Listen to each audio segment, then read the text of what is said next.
Chapter 931. Enough. Let them do as they please. As Wang Chong and Cheng Qianli were continuing to press their advantage, Gao Xianji's voice stopped them. His eyes were fixed forward, and his voice was tinged with a unique ripple of emotion. Wang Chong raised his head and followed Gao Xianji's gaze. He immediately saw two majestic figures riding atop two divine steeds in the middle of the vast Arab army, towering over the Arabs like a vast ocean. Even the hundreds of thousands of Arab cavalry around them could not suppress their sharpness. The two of them didn't attack. They simply stood there quietly, and yet, two enormous streams of essence energy exploded out from them, piercing through heaven and earth. Even at this distance, Wang Chong could sense the boundless energy exuding from their bodies. Moreover, they were even stronger than his god King Yama.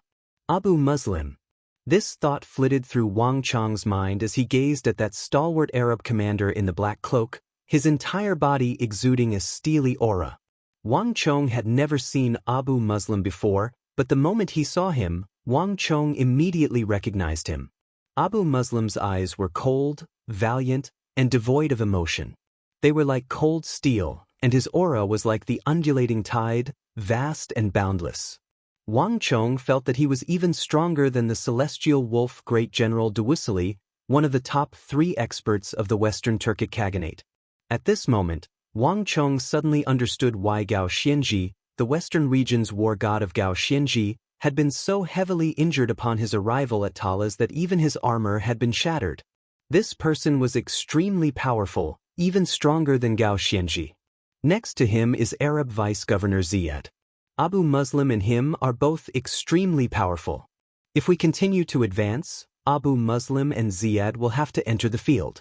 In our current situation, both sides will be heavily injured, and we won't have much of an advantage. If Huoshu Wuzong and the others return at this time, they will really fall into an extremely passive situation. Gao Xianji said. When speaking of Abu Muslim, Gao Xianji's voice was tinged with extreme apprehension. It was obvious that Gao Xianji viewed this Arab governor, whom he had been fighting with for the last 2 months, as a formidable foe. The entire battlefield was silent, with only the sound of both armies retreating like the tide. Wang Chong's group and the 2 highest Arab commanders stared at each other from a distance, all of them silently restraining themselves. Dalu and Ruozhen, what's going on? Why did they give the order to retreat at this time? If I had a little more time, I might have been able to kill that brat for you. At the same time as the vast sea of Arab soldiers retreated, Duwissili rode his Turkic steed back to the hills behind the battlefield. At the most intense moment of his battle with Wang Chong, Daluan Ruozhen's horn had put an end to it, forcing him to retreat. This left Duwissili very dissatisfied. Great General, don't be in such a rush. Wang Chong is still trapped in Talas. If Great General wishes to fight and kill him, there will still be a chance in the future. But if this battle continues, it will be extremely disadvantageous to us. Daluan Ruozhen indifferently said, his expression relaxed and carefree. Duwissili's harsh tone had not the slightest effect on him. Disadvantageous? What disadvantageous? Daluan Ruozhen's words finally brought Duwissili to his senses. Daluan Ruozhen was a civil minister. His martial arts were not very high, but he had a unique temperament that could calm even the most irascible of people. This was something that only Daluan Ruozhen possessed.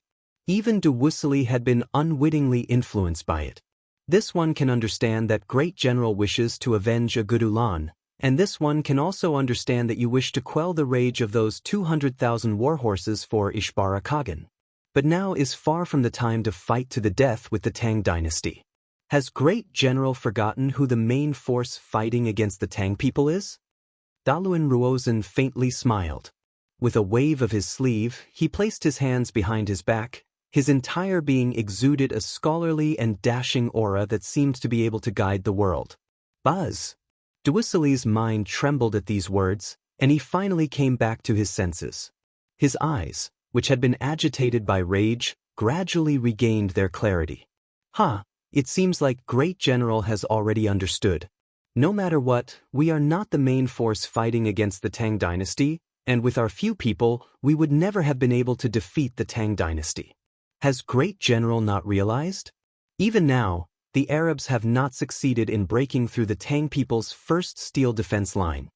As Daluan Ruozan spoke, he waved his sleeve and took 2 steps forward, his gaze fixed on the receding tide of Arab cavalry.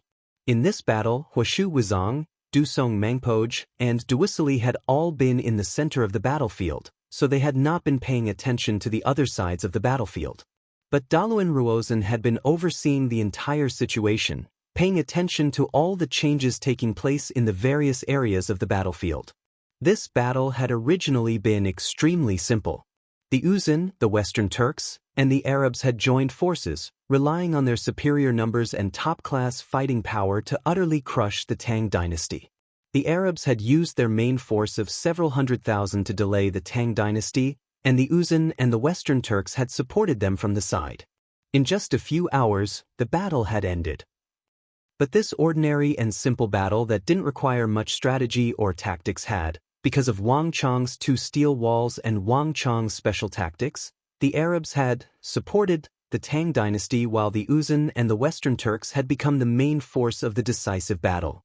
This was a completely different version of Daluan Ruozan's and Duwisili's plans. You mean that the Arabs are using our strength to wear down the Tang dynasty? Duwisili suddenly said. That's not necessarily true. The Tang dynasty has placed all its heavily armored shieldmen, spearmen, and other defensive forces behind the first steel defense line so that they can use their main force to deal with us. This has always been the result that they want to create. But we can't rule out the possibility that this is the first time we've allied with the Arabs, and we're still far from having a deep alliance. If we can use our strength to weaken the Tang dynasty, I'm sure that Abu Muslim would be happy to do so.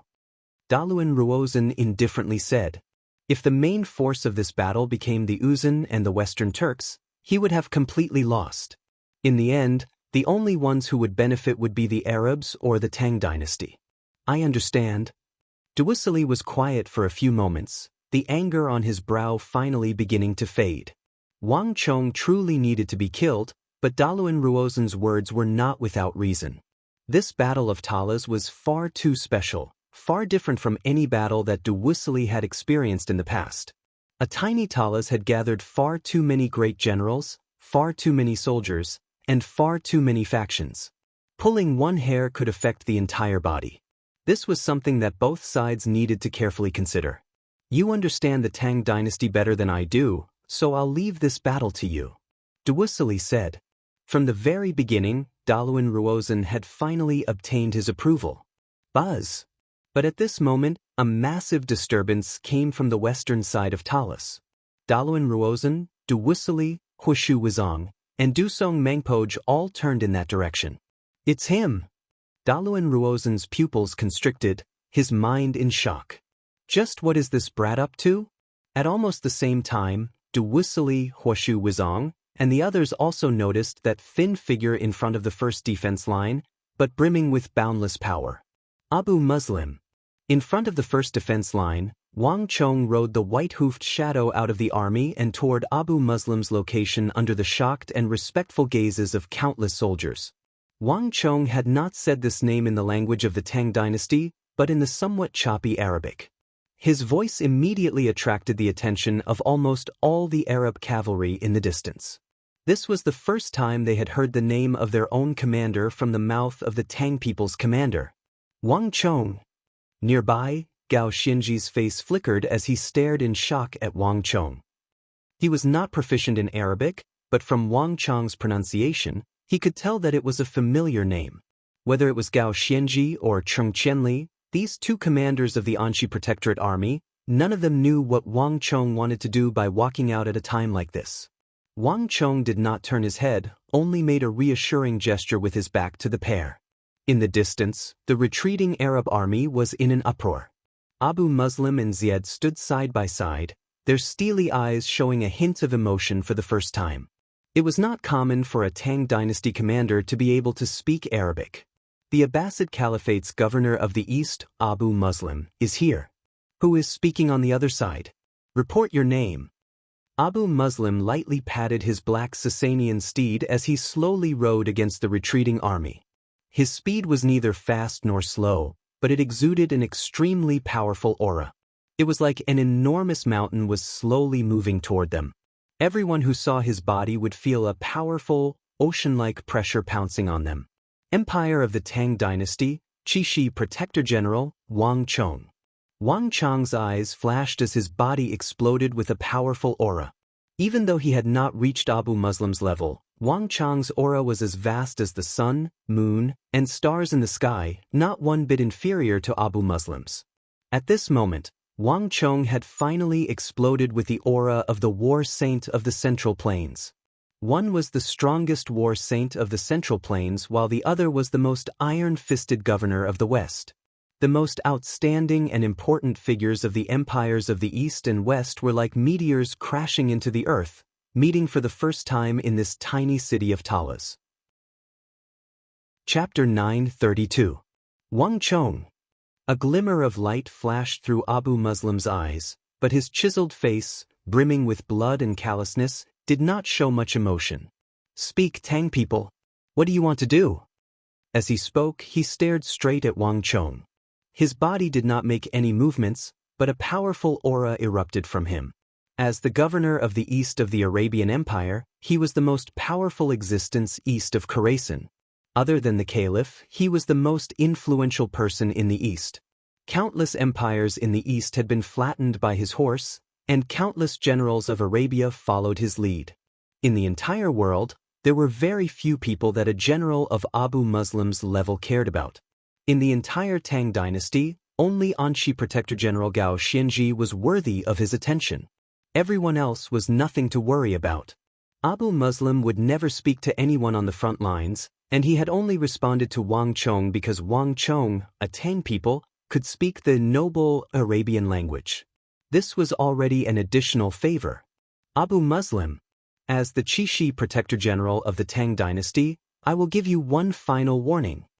Wang Chong's resounding voice resounded over the battlefield, his expression solemn and serene. His aura was like an unsheathed sword, so sharp that no powerful existence could ignore him. Take your army and leave this place. No matter how many countries Arabia has conquered, the last thing you should do is encroach on the western regions and make an enemy of the Tang dynasty. The battlefield was eerily still, with only Wang Chong's booming voice echoing through the air. At this moment, even Gao Xianji and Cheng Qianli were silent. Tang people, this is impossible. Abu Muslim's reply was concise and decisive. No country on this continent can stop the iron hooves of Arabia from conquering, not even the Tang dynasty. Abu Muslim's reply was as cold as steel. All was quiet. Although many people didn't understand Arabic, they could still understand a great deal from Abu Muslim's cold and hard face. The atmosphere suddenly became more and more tense. Hearing Abu Muslim's words, Wang Chong suddenly laughed.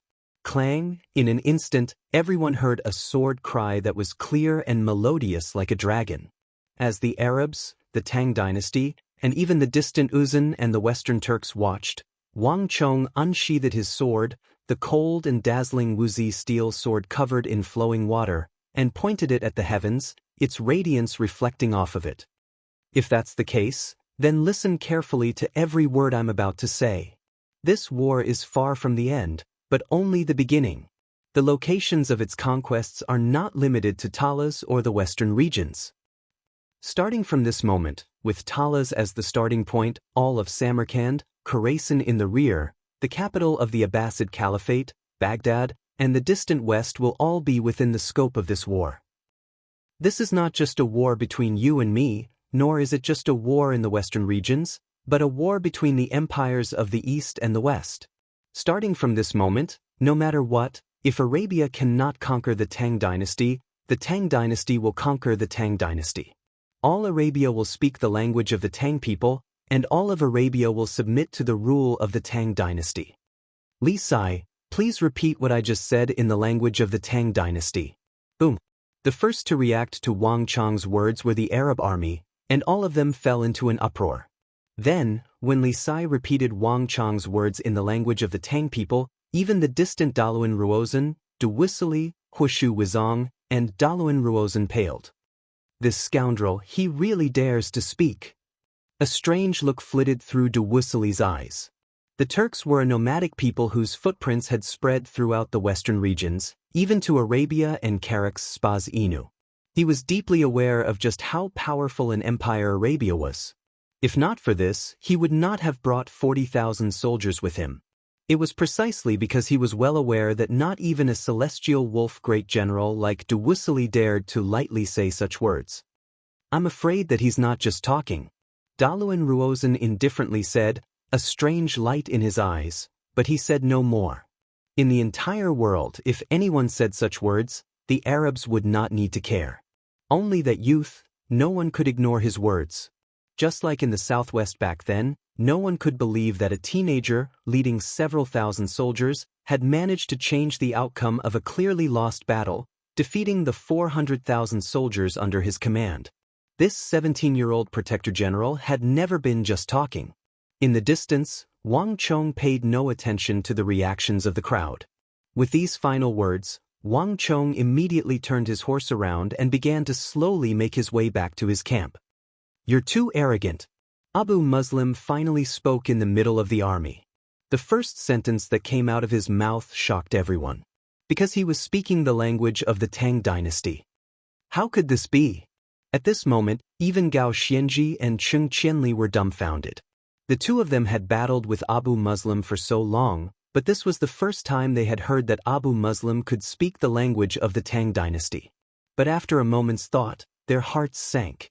Arabia and the Tang dynasty were two completely different countries, and the two countries had not had much interaction before this.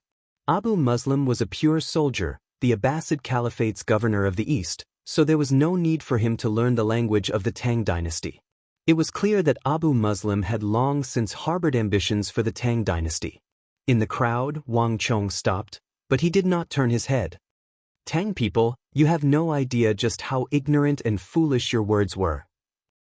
Abu Muslim stared at Wang Chong's back, his face twisted into a nasty grimace. Wang Chong's words had thoroughly infuriated him. This was the first time in the history of Arabia that a great general of an enemy state had threatened to conquer all of Arabia. In our Arabian Empire, there is a saying, even though knowledge is far away in China, it should still be sought after. If you knew just how powerful the true Arabia is, you would not have said such arrogant and ignorant words. Do you see the vast army behind me? The army that you've been fighting with for several months is just one of the armies of the empire in the east. What you see is only the tip of the iceberg. There are at least 1 million more armies like this in the empire. Abu Muslim slowly spread open his arms, his entire body exploding with a tidal wave of energy that caused the surrounding space to twist and distort, black spatial fissures appearing in the air. "Tang people, you will pay a price for those words you said just now. Not just you, but the entire Tang dynasty. Then let's fight." Wang Chong only faintly smiled. "As you wish." At Wang Chong's words, Abu Muslim's expression finally turned gloomy and cold. Turning his horse around, he began to gallop toward the western side of the city of Talas. "Retreat." With a wave of Abu Muslim's arm, the tens of thousands of Arab cavalry immediately retreated like the receding tide. With this, the second day of battle came to an end. In the future, the Arabs won't rest until they're dead. The galloping of hooves could be heard as Gao Xianji and Cheng Qianli slowly rode out from the rear on his divine steed bestowed by the emperor. As they looked at Wang Chong, the two of them were filled with admiration. The more they interacted with Wang Chong, the deeper their understanding of him became, and the more they sensed the charm hidden within his body. "Hasn't it always been like this?" Wang Chong faintly smiled. "The Tang dynasty has never lacked for opponents, nor has it lacked for Arabia. No one has been able to defeat us in the past, and no one in the present or in the future will be able to defeat my Tang dynasty." "That's right. No one can defeat the Tang dynasty." Gao Xianji and Cheng Qianli glanced at Wang Chong in surprise, and then the three of them smiled at each other. "Retreat." With this order, the army retreated to the two steel defense lines, officially ending the battle. The battlefield was littered with corpses of humans, horses, wolves, and vultures. The air was thick with the pungent stench of blood. From the time the sun rose to noon, although the battle had ended, the cleanup work after the battle was far from over. Zhang Ke, have you calculated the casualties? Outside Talas, Wang Chong held his hands behind his back as he spoke without turning his head. Replying to Marquis, the statistics have been completed. In the last 2 days of battle, we lost more than 30,000 men and another 10,000 were wounded. The vast majority of the casualties were the mercenaries of the western regions. Our equipment was better, so our losses were not very high. Zhang Ke's voice came from behind him, his back bowed and his expression respectful. In other words, we only have around 100,000 soldiers left? Wang Chong slightly creased his brow. Then what about the losses of the Western Turks, Uzan and Arabs? Wang Chong asked. We don't have a concrete count, but based on the estimates of the scouts, the Western Turks and Uzan lost around 40,000 elites and nearly 30,000 wolf corpses. The giant wolves brought by the Western Turks had a major impact on our attacks. Many of the ballista bolts were blocked by these wolf corpses, and the cavalry had to prioritize dealing with these Turkic wolves. As for the Arabs, they lost nearly 80,000 soldiers yesterday. Today, our main force was focused on dealing with the Western Turks and Uzan, while the Arabs focused on defense. But even so, Chen Bin's ballista army and General Wang Yan's infantry had managed to kill a large number of Arabs, more than 30,000 of them. In addition, a large number of people are injured. I estimate the number to be close to 40,000. Zhang Ke sincerely said. Wang Chong fell silent at Zhang Ke's words. Both Daluan Ruozan and Abu Muslim had made ample preparations for this battle. The enormous number of giant wolves Dewissili had brought, the Arab Iron Beast army, and the hundreds of catapults had not been able to inflict as much damage as Wang Chong's ballista army had expected. Understood. Pass on my order. All the wounded are to be bandaged and moved into Talas to recover. In addition, call Sir Zhang over. Yes, Margaret. Zhang Ke quickly departed. Chapter 933. Marquis, you were looking for me? Zhang Shouji respectfully bowed in front of Wang Chong. In the 2 days of battle, the busiest member of the Tang army had been Zhang Shouji. In the 2 days of battle, the busiest member of the Tang army had been Zhang Shouji. As the highest civil engineer of Talas and one of the most formidable civil engineers of the Tang dynasty, Zhang Shouji had personally built the 2 steel defense lines and the several hundred steel catapults on the walls of Talas. From the southwest to the northwest, Zhang Shouji's role was only getting more and more important. One could say that though he didn't know any martial arts, in all of Qixi, his importance was probably second only to Wang Chong. This is for you. Modify and strengthen the 2 defense lines. As Wang Chong spoke, he took out a blueprint and handed it over. This was a blueprint that he had redesigned after the conclusion of the battle, based on the current situation and the characteristics of the 3 sides. Other than Wang Chong, Zhang Shouji, and a few of his core disciples, no one else could understand these blueprints. Relax. Leave this matter to me. Zhang Shouji glanced at the blueprint and quickly nodded. The situation was urgent, and the lives of more than 100,000 soldiers were at stake. Zhang Shouji did not dare to tarry. He took the blueprint and hurriedly left. Li Sai, I'll leave the matters here to you. Strengthen the defenses and keep an eye on the movements of Uzan, the Western Turks, and the Arabs. If anything happens, inform me at any time. Once Zhang Shouji had left, Wang Chong continued to issue orders. This general will go. Li Sai sternly said. Su Kui, Chen Bin. Hurry up and repair the ballistae. Prepare for battle at any moment. Yes, Margaret. The pair loudly replied. After taking care of everything, Wang Chong passed through the gates of Talas with a wave of his sleeve. Talas had sentries every few steps and all kinds of military fortresses, bazaars, and halls, all constructed of massive stone. Although it was not as luxurious or beautiful as the Great Tang of the Central Plains, it had its own grandeur. Moreover, from the layout of the city, one could faintly see that this strategic economic and military center on the Silk Road of the Western regions had once been a prosperous city. Lord Protector General, this way, please. Milord and General Wang are already waiting inside. Upon seeing Wang Chong, an officer of the Anxi Protectorate Army respectfully greeted him. Wang Chong nodded. Lead the way. After passing through the corridors, Wang Chong saw the armored Gao Xianji in the main hall of Talas. At his side were Cheng Qianli, Shi Yuanqing, Wang Chong's father Wang Yan, his big brother Wang Fu, and the new Karluk chiefs Guli and Ferdinand. The moment they saw Wang Chong enter, everyone turned to look at him. "Ah, Wang Chong, you've come. We were in the middle of our calculations, and everyone else is here except for you." Gao Xianji had been in the middle of a discussion with his generals, but when he saw Wang Chong, he immediately walked around the model of Talas and went to welcome him, a relaxed smile on his lips. The others didn't react when they saw this scene, but a brown-bearded man with a powerful aura beside Cheng Qianli had a shocked expression on his face. Gao Xianji had a proud personality, and in the western regions he was known as the Anshi war god. All the tribal chiefs had to lower their heads in front of Gao Xianji. He had followed Gao Xianji for 10-some years, but he had never seen him so courteous to anyone. No, this was no longer just being courteous.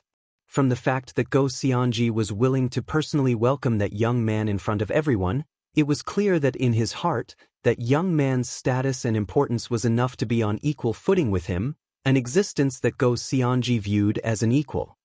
"I've kept you waiting." Wang Chong paid no attention to anything else. After returning a bow to Gao Xianji and exchanging some pleasantries, he strode up to the model of Talas in the center of the hall and began to examine it. This model was completely different from the one Wang Chong had used in Qixi. The details were much more detailed and complete. Building a model was a basic ability of a general. Sometimes, it was possible to see through a sandbox and see a general's abilities. The Anshi Protectorate Army's battle model has been meticulously planned out, from the terrain around Talas, the hills and valleys, to the small ravines of the battlefield. Everything has been taken into account. From this point of view, Gao Xianji truly lives up to his reputation as the wall of the Tang dynasty, the Anshi war god. Wang Chong pensively gazed at the model. "Milord, I'm too polite." As Wang Chong was examining the model, he suddenly heard a soft voice in his ear. This voice was coarse and thick, and it was heavily accented, clearly belonging to the Hu. Wang Chong turned his head and immediately saw a boorish face with a particularly striking brown beard. Wang Chong said nothing, only gave him a questioning look. "This one is the leader of the Ferdinand, Banahan. Paying respects to Lord Protector General. In the future, when Lord Protector General has the time, I hope that you will come to our Ferdinand for a chat. Banahan will definitely be waiting for you." Banahan gave a slight bow, an extremely respectful expression on his face. "It's him." Wang Chong hadn't paid much attention at the start, but upon hearing the name, Ferdinand, a hint of surprise flashed through his eyes. Only with Wanhapiluo and the Karluks as the vanguard could the loyalty of an ally of the Tang dynasty be even more apparent. In the entire history of the Tang dynasty, Ferdinand and Banahan were extremely rare, loyal allies of the Tang dynasty. Whether in times of triumph or defeat, they would remain unswervingly loyal to the Tang dynasty. Even after the defeat at Talas, they had not wavered in the slightest. In a place like the western regions, where the culture of the Central Plains was uncivilized and the countries liked to sway left and right, this was an extremely rare and precious trait. Wang Chong instantly had a good impression of him. "Kagan is too polite." Wang Chong faintly smiled, a thought emerging in his mind. "Since this is our first meeting, this one just happens to have a gift for Kagan." Banahan's curiosity was piqued when he heard these words. "I heard that the Khan has a great flame crow technique, which is a secret technique passed down in the palace. But because of its long history, coupled with the internal strife of the palace and various other reasons, the technique is incomplete, so it is difficult for the Khan to make further progress. I have an incantation that may be able to help the Khan complete the Great Flame Crow technique and help the Khan break through the bottleneck and reach a higher level." Wang Chong smiled. "Lord Protector General, is this true?" Banahan's eyes widened at these words, his face filled with pleasant surprise, not daring to believe his ears. There was such a thing? At this moment, even Gao Xianji couldn't help but lean over. Wang Chong silently smiled. There was truly no need to doubt the Farahan's loyalty, but as the chief of the Farahan tribe, Banahan's strength was not very famous in the western regions. Even Wanha was firmly above him. This could only be described as a pity. Wang Chong had read a few records, so he knew that the crux of the problem lay in the legendary Great Fire Crow art of the Farahan tribe. This legendary art had become incomplete due to a famous internal conflict within the Farahan tribe, resulting in the Farahan Khagan's accomplishments being extremely limited. This problem persisted until the future Great Calamity arrived, when all of the martial arts were gathered and mutually verified. Only after everyone's wisdom and experience were gathered was this problem solved.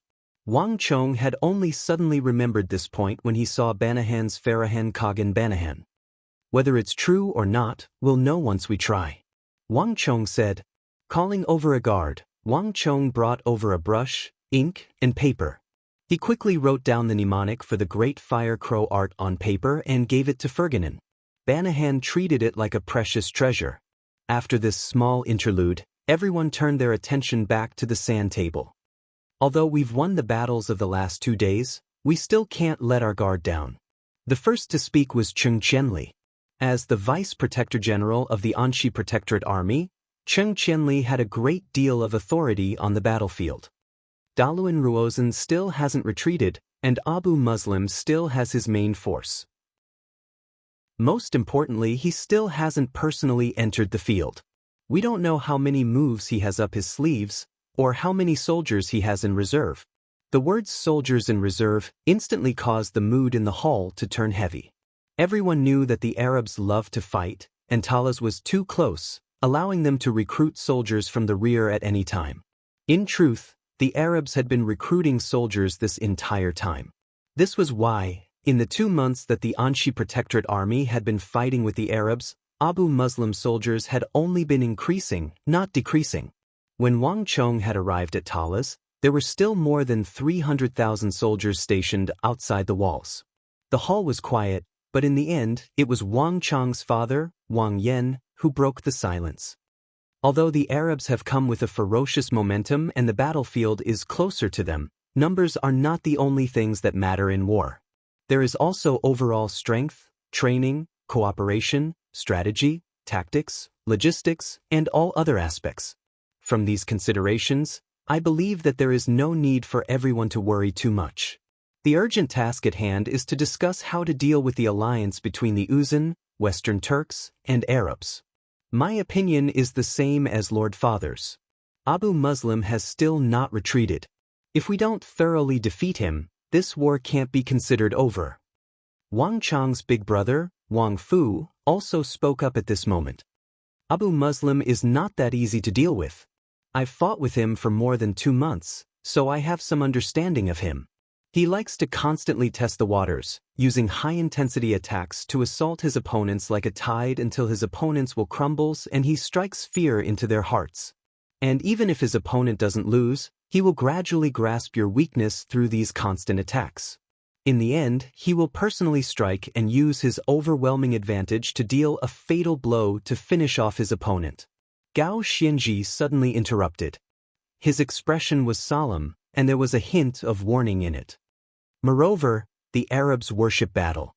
No matter how many people they lose, as long as Abu Muslim does not give the order to retreat, they will never retreat, much less give up. To the Arabs, as long as they can defeat their opponents and conquer their country, they don't care about the price. In this aspect, they are completely different from the other opponents of the Tang dynasty. Chapter 934. In truth, I feel that the Tang dynasty is no weaker than the Arabs in terms of fighting power. Lord Gao Xianji only has 70,000 soldiers, but he was able to hold back the Arabs at Talas for more than 2 months. Not even Abu Muslim was able to do anything. To the best of our Ferganians' understanding of the Arabs, this sort of war has never been fought before. And there's also this milord. In yesterday's 2 battles, although the Arabs had the absolute advantage in numbers and even gained a new ally, they were still no match for this milord. In these 2 battles, more than 100,000 people died while the Tang dynasty's losses were extremely limited. If this news were to get out, the countries conquered by Arabia would find it hard to imagine. Of all the countries on the continent, probably only the Tang dynasty can defeat the Arabs. In the eyes of us mercenaries, The Tang dynasty is the strongest country, which is why we are willing to fight alongside the Tang dynasty. The Ferganan chief Banahan suddenly spoke, his expression one of utmost sincerity. The Anshi Protectorate army had always had two major allies, the Karluks and the Ferganans. The Karluk leader Wanha Peluo was dead, so the only mercenary who could speak to Gao Xinji was Banahan. Banahan's words surprised everyone in the hall. No one had expected that this Ferganan chief would have such a strong faith in the Tang dynasty. The heavy mood in the hall instantly vanished, and even Wang Chong couldn't help but smile. The Ferganans truly were the most loyal allies of the Tang dynasty. But we're currently surrounded by enemies. No matter which side we attack, we'll be attacked by the other side. If we don't resolve this problem, we'll still lose. At this moment, a voice suddenly interrupted. Before his voice faded away, the atmosphere that was eased by Banahan instantly vanished. Everyone's gazes turned to look at Gu Li, who was deep in thought beside the sand table, unaware of the changes in his surroundings. Perhaps it was because the surroundings were unusually quiet, but Gu Li finally sensed something. He raised his head and realized that he had misspoken. His expression changed immediately. The Karluks had colluded with Arabia, and now that Wanha Peluo had been exposed and killed, the Karluks were in a crisis of trust. If they were to do anything out of line at this time and anger the Tang dynasty, the Karluks would truly be unable to recover from this setback. Gu Li is correct. Being attacked from the front and rear is a major taboo in the art of war. If we don't resolve this problem, we'll find it very difficult to concentrate on dealing with the Arabs. Just as Gu Li was feeling uneasy and full of despair, a sonorous voice suddenly rang out in the hall. Wang Chong suddenly spoke. Lord Protector General. At this moment, Gu Li felt like he had found a life-saving straw, and his entire body instantly calmed down. Those who didn't know Wang Chong's background would only see that he was 16 or 17, but those with some understanding would know that this young Protector General's status in Talas was not one bit inferior to Gao Xinji's, perhaps even higher. After all, he was the commander of the more than 100,000 soldiers outside the city. But this matter isn't too difficult to resolve. Although Abu Muslim can get an endless stream of soldiers from the Arabs, the same can't be said for the other side. As Wang Chong spoke, his eyes were as firm and unwavering as a boulder. It was like there was no difficulty in the world that could defeat him, and anyone who saw his eyes would be infected and filled with confidence in him. Uzun and the Western Turks have a total of 120,000 soldiers. In the first battle, they've already lost more than 40,000 soldiers, leaving only around 70,000. From now on, Daluan Ruozan will be extremely cautious. He won't take as many risks as he did before. With every soldier he loses a soldier. And if I remember correctly, the Mutri Great Cavalry are the force guarding the royal capital of Uzun. Nothing has happened to the royal capital, but the Mutri Great Cavalry have appeared in Talas. If my guess is correct, this is an army that Daluan Ruozan has privately gathered against the will of the Tsenpo. It's impossible for him to recruit any more reinforcements from Uzun. Buzz. Everyone was stunned by Wang Chong's words. Even Gao Xinji's eyes widened, a pensive look on his face. In this war, many people were only paying attention to what was going on, not what was going on outside the war. Even Gao Xinji was no exception. The Anshi Protectorate army had far too many matters that required his attention. It wasn't that he couldn't sense it, but Wang Chong was far more sensitive to strategic considerations than any of the other commanders here, including himself. You mean to say that this is a war started by one person? Gao Xinji said, a pensive look on his face. I can't be wrong. Wang Chong indifferently said, his profound gaze seemingly able to see through everything. Daluan Ruozan and Huoshu Wuzong were defeated in the southwest, and Dusong Mangpoj was defeated at the Triangular Gap. The three of them had lost almost all of their troops. No matter how open-minded the Tsenpo is, he would never send more soldiers to them in such a short time. Moreover, if it really was the Tsenpo's idea, it's definitely not just 70,000 soldiers. In addition, although Dewisili is known as the Celestial Wolf Great General and possesses great strength, he only has 40,000 soldiers under his command. but he only had 40,000 men under his command. The rest were the giant wolves that the Western Turks had brought from the steppe. I believe that Ishbara Khagan's probing has already made his intentions clear. The Western Turkic Khaganate won't send any reinforcements.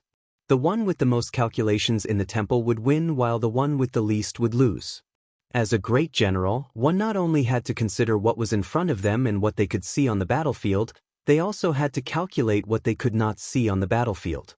This included logistics, soldiers, supplies, politics, and so on. In this battle, Wang Chong was not only paying attention to the battlefield, but also to those outside. Whether Daluan Ruozhen was willing or not, Wang Chong had already obtained what he wanted from this battle. In this battle, Daluan Ruozhen had staked everything on one throw. His situation was far from being as glorious as it seemed. In a few sentences, Wang Chong had clearly analyzed the situation they were facing.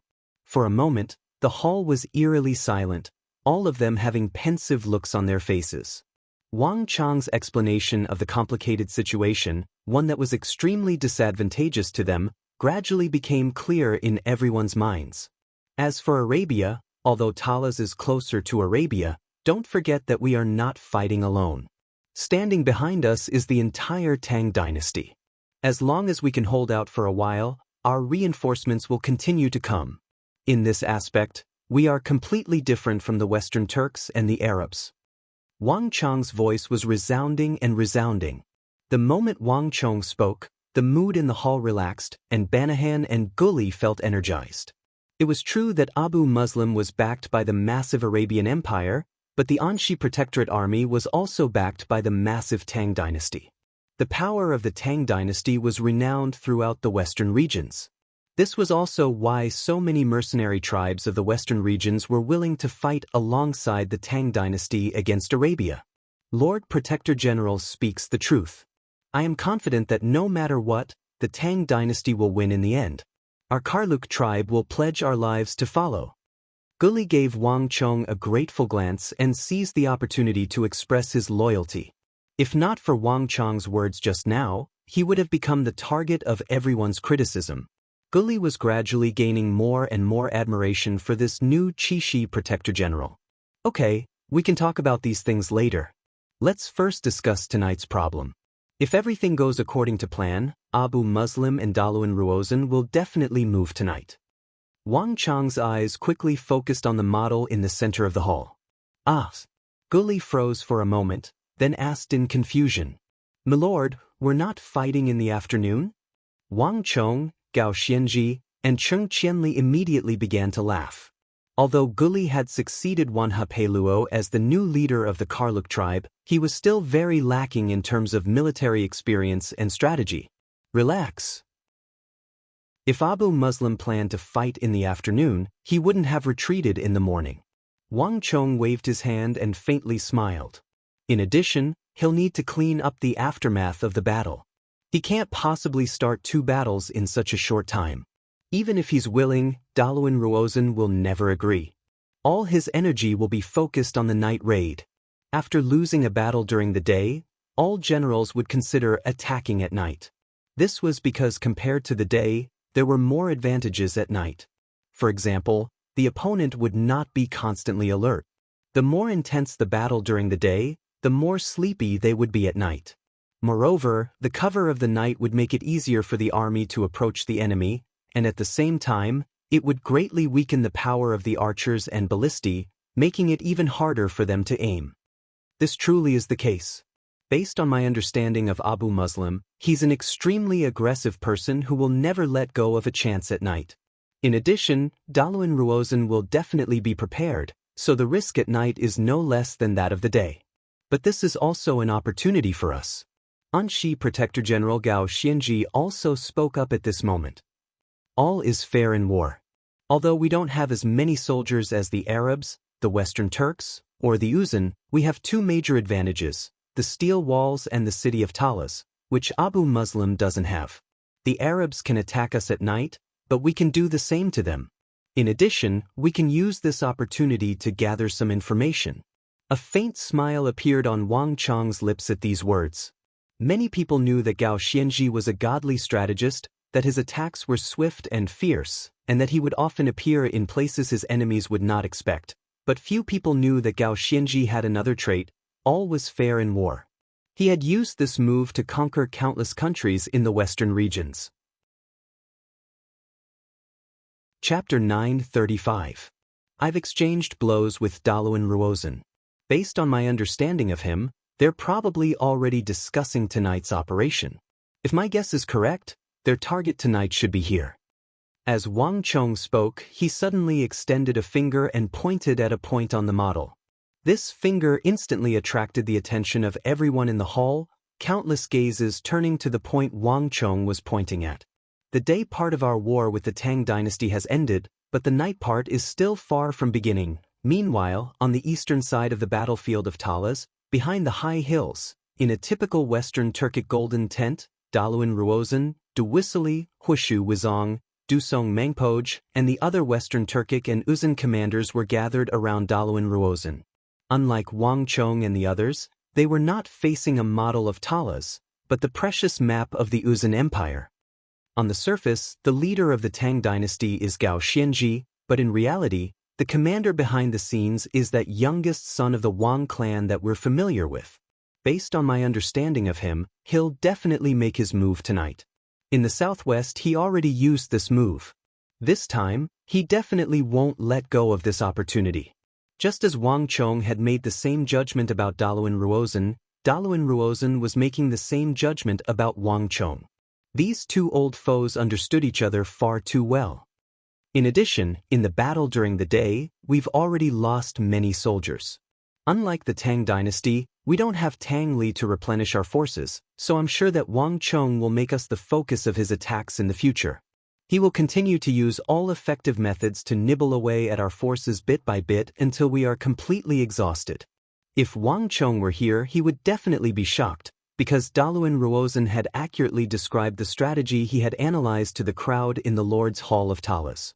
Gong Jujeb, how are the fences and outposts I ordered you to build going? Daluan Ruozhen turned his head and looked at an Uzun commander behind him. Replying to Prime Minister, we have already unloaded the goods from the accompanying vehicles and ordered the soldiers to start the construction. It should be completed in about 4 hours. His name was Ganju Jebu, and he had a rough face and a scimitar hanging from his waist. He looked extremely sturdy, and he was an Uzun general. Very good. Instruct all the soldiers to arrange the signal for patrol. In addition, try to light a large number of torches outside the defensive line. Anyone who approaches, be it the enemy or their own people, must be strictly guarded. If you run into your own people, you must be more vigilant than if you run into an enemy. Daluan Ruozhen said. Isn't Prime Minister making a mountain out of a molehill? Isn't it a little too cautious to pass by at night? At this moment, a voice rang out in the tent. Duwisili had his hands behind his back. At the beginning, he had been listening silently, but as he listened, his wild, thick brows gradually furrowed. Daluan Ruozhen was Uzun's prime minister. After a brief interaction, Duwisili had deeply acknowledged this fact. But Daluan Ruozhen's solemn appearance, as if he was facing a great enemy, was something that Duwisili found hard to agree with. Perhaps not even Daluan Ruozhen had been like this in the early morning battle. Supreme General has never dealt with that person, so it's normal that you don't know. That person's art of war is different from anyone else's. In the War of the Southwest, that person even used the tactic of having the Tang people disguise themselves as our Uzun and Mengshizhao people several times. It was raining at the time, so he ruined our encirclement several times. What should have been an absolute advantage was slowly destroyed by him, leading to our final defeat. Daluan Ruozhen, on the other hand, faintly smiled, not angry. Buzz. Hearing Daluan Ruozhen's words, Duwisili, Shamshak, Chekenbenba, and the other Turkic Khaganate generals all grimaced. They knew a little about the War of the Southwest, but they had never heard of such specific details. That's too despicable. Chekenbenba viciously said. The Western Turks were used to a head-on clash of swords and spears. If the enemy disguised themselves as Western Turks and launched a sneak attack, it would truly be impossible to defend against. Great General, please do not blame me. Prime Minister is just being a little cautious, and there's nothing wrong with being careful. I say this out of consideration for the entire army. Moreover, the battlefield is littered with corpses. The Tang dynasty has probably already taken measures to remove the armor from those corpses. In total, we lost nearly 40,000 men in this battle. If the Tang dynasty sends 40,000 men disguised as us to launch a sneak attack in the darkness, we simply won't be able to hold out and will suffer grievous losses. Huoshu Wuzong sternly said.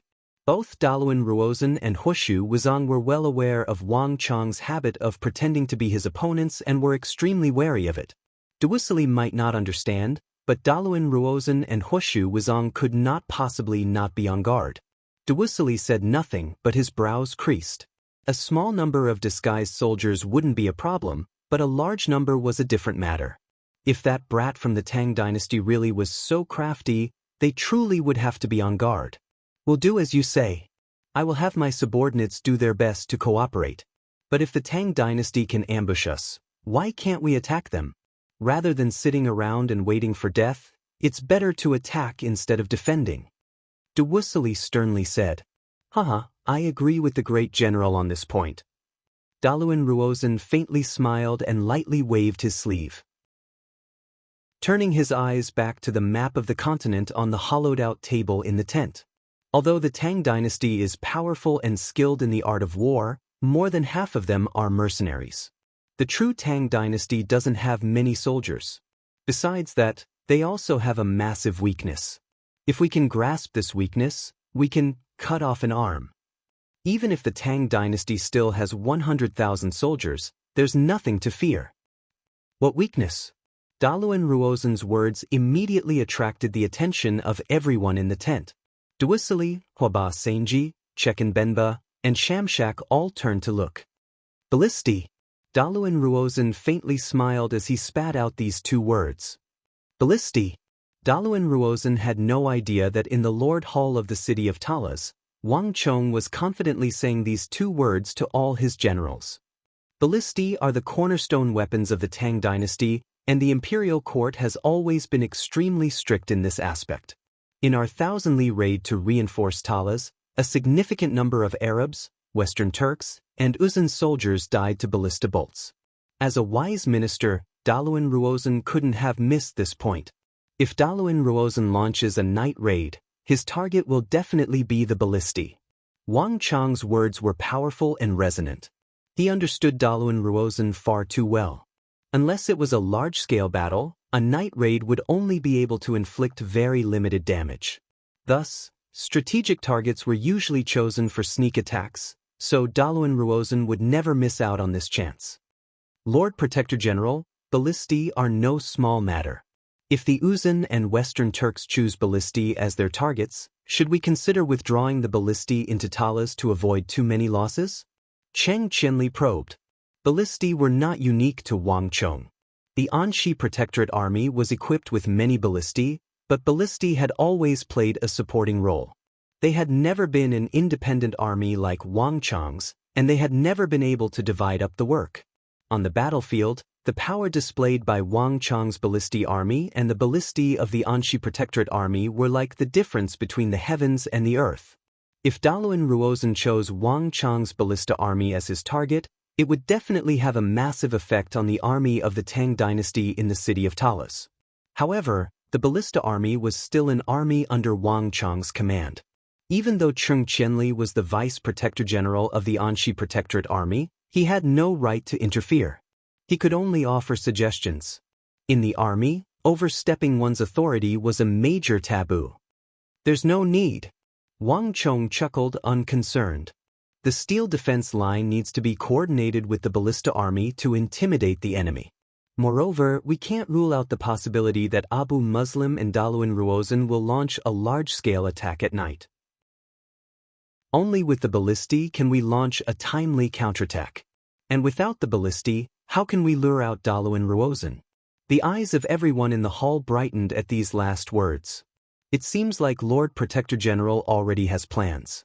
Gao Xinji stroked his beard as he realized something and smiled at Wang Chong. Preparedness ensures success, And unpreparedness ensures failure. Since we know that Daluan Ruozan will attack the ballisti, we can't possibly not be on guard. In addition, the Uzan can attack us, and we can attack them. Wang Chong calmly said. Gao Xianji inwardly nodded at Wang Chong's words. Heroes cherished heroes. Although Wang Chong was much younger than him, he was a top-class great general in terms of strategic thinking. Many of his ideas and countermeasures were in line with Gao Xianji's. This was something that Gao Xianji could not sense from any of the other Anxi Protectorate army officers. Lord Protector General and I are of the same mind. Strike first to gain the initiative, and then strike later to restrain the enemy. Attacking is the best way to solve this problem. Gao Xianji's eyes brightened. Gao Xianji had never been a great general who defended cities. Proactively attacking had always been his style, and this was also why Gao Xianji had been so sympathetic to Wang Chong's idea of attacking. However, there is one more thing that Lord Protector General must guard against. Based on what I know, Daluan Ruozan has exchanged blows with you before and has a deep understanding of your techniques. Moreover, he has always been an intelligent person, so he must have predicted that you would attack and prepared for it.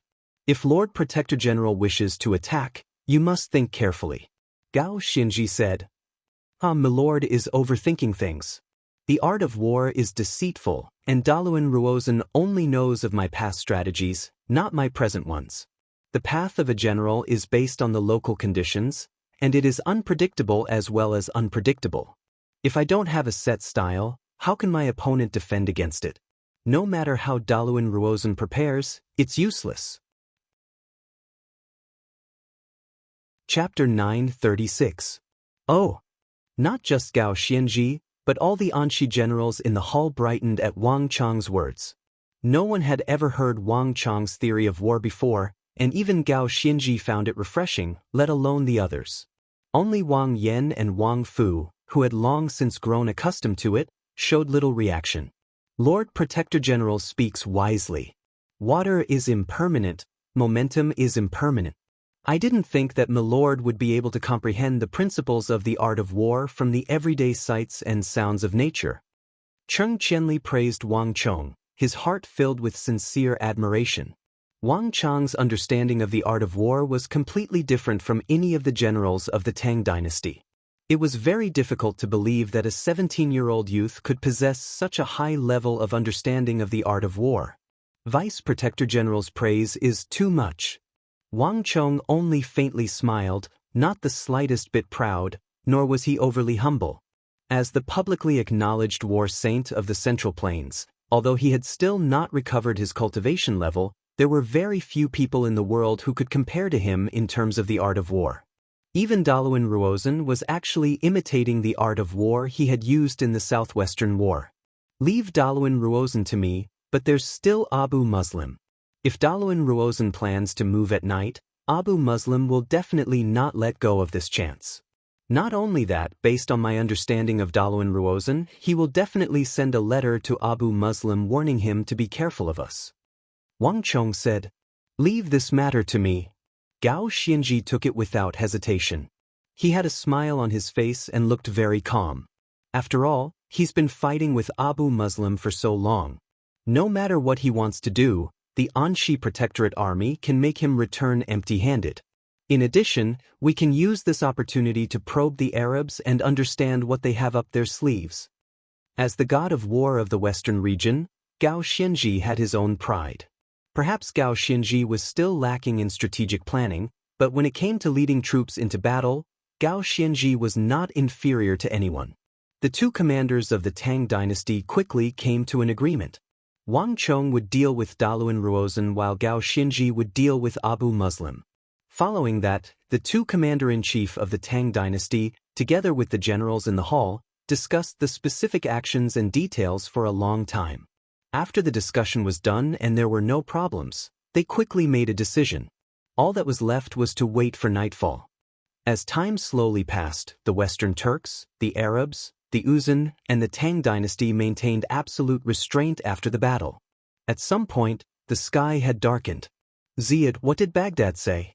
Hadn't the Caliph already agreed to dispatch the Mamluks? Why have the Mamelukes that should have appeared a month ago still not appeared? To the west of the city of Talas, in the brightly lit Arab camp, the governor of Iron and Blood, Abu Muslim, was seated on an enormous throne forged from gold and black iron, looking at Deputy Governor Ziad. Lord Governor, I've already sent letters several times. Based on the news from the rear, it seems like another uprising has broken out in Khorasan. Those rebels have colluded with the Sassanid nobles and are stirring up trouble there.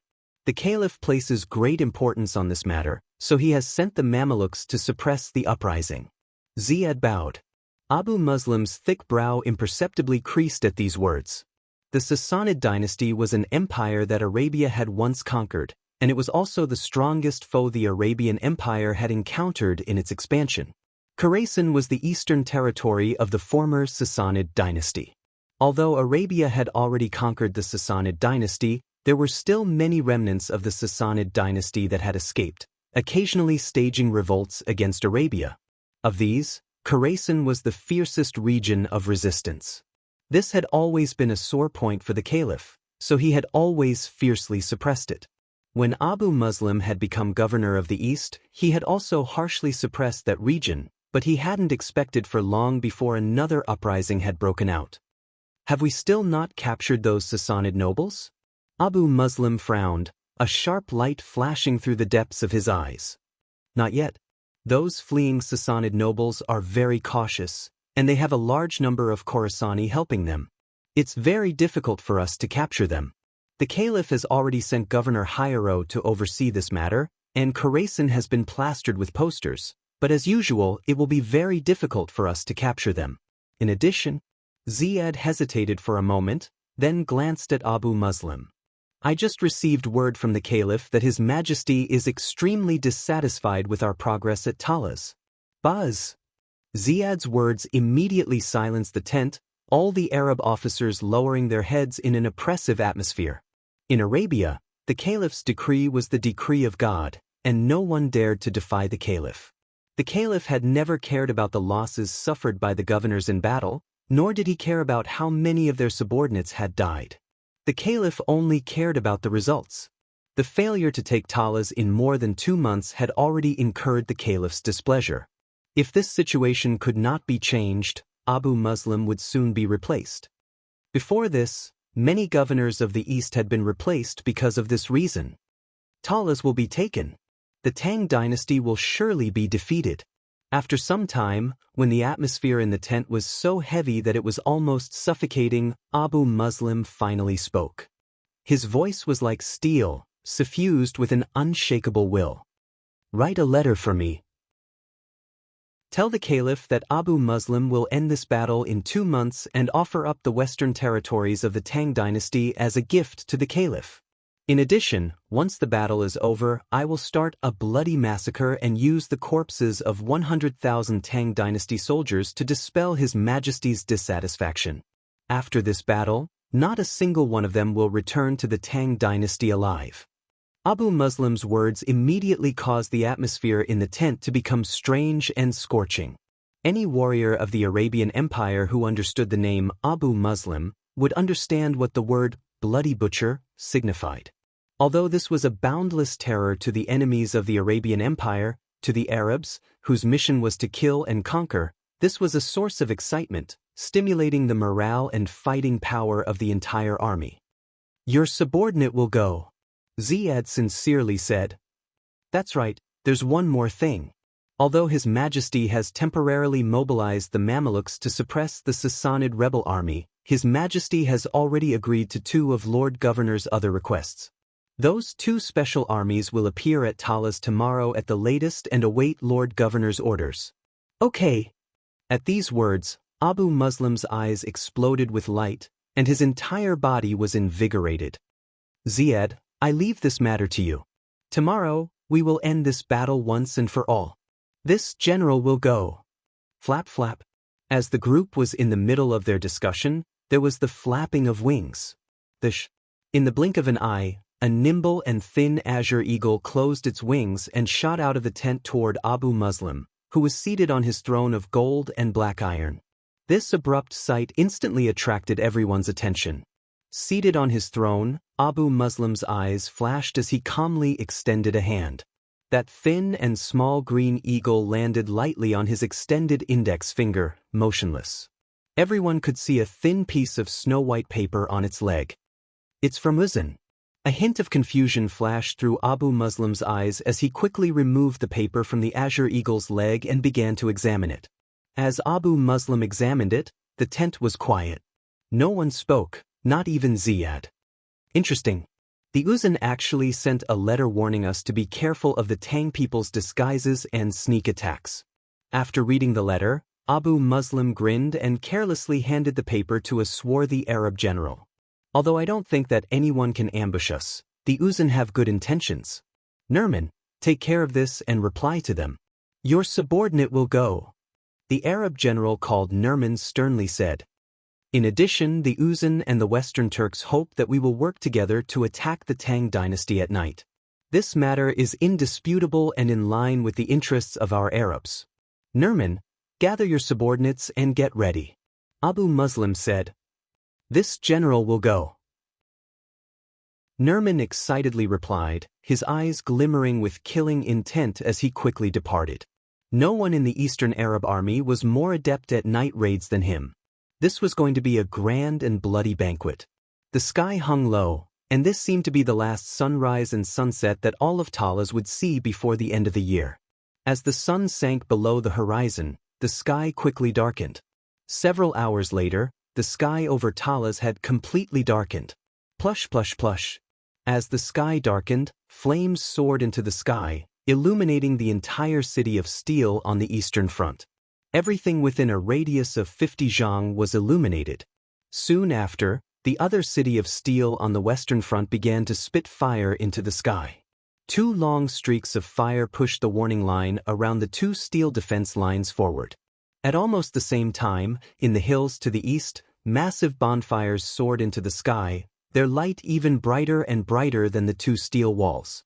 These blazing bonfires created a wide defensive perimeter for the Uzun and the Western Turks. And right behind them were the Arabs of the West. One blaze after another, blazing and dazzling, illuminated the ice-cold city of Talas like a resplendent night sky. 3 forces, for empires, in the instant that night fell, they simultaneously made full preparations. Daluan Ruozan really did come prepared. Standing on the northeast corner of the city of Talas, Wang Chong held his hands behind his back and smiled as he gazed at the countless Uzun and Western Turks in the distant hills. Chapter 937. As the winds howled, Wang Chong stood on the walls, his robes flapping in the wind. From a distance, he exuded a carefree and confident demeanor. "Light the torches."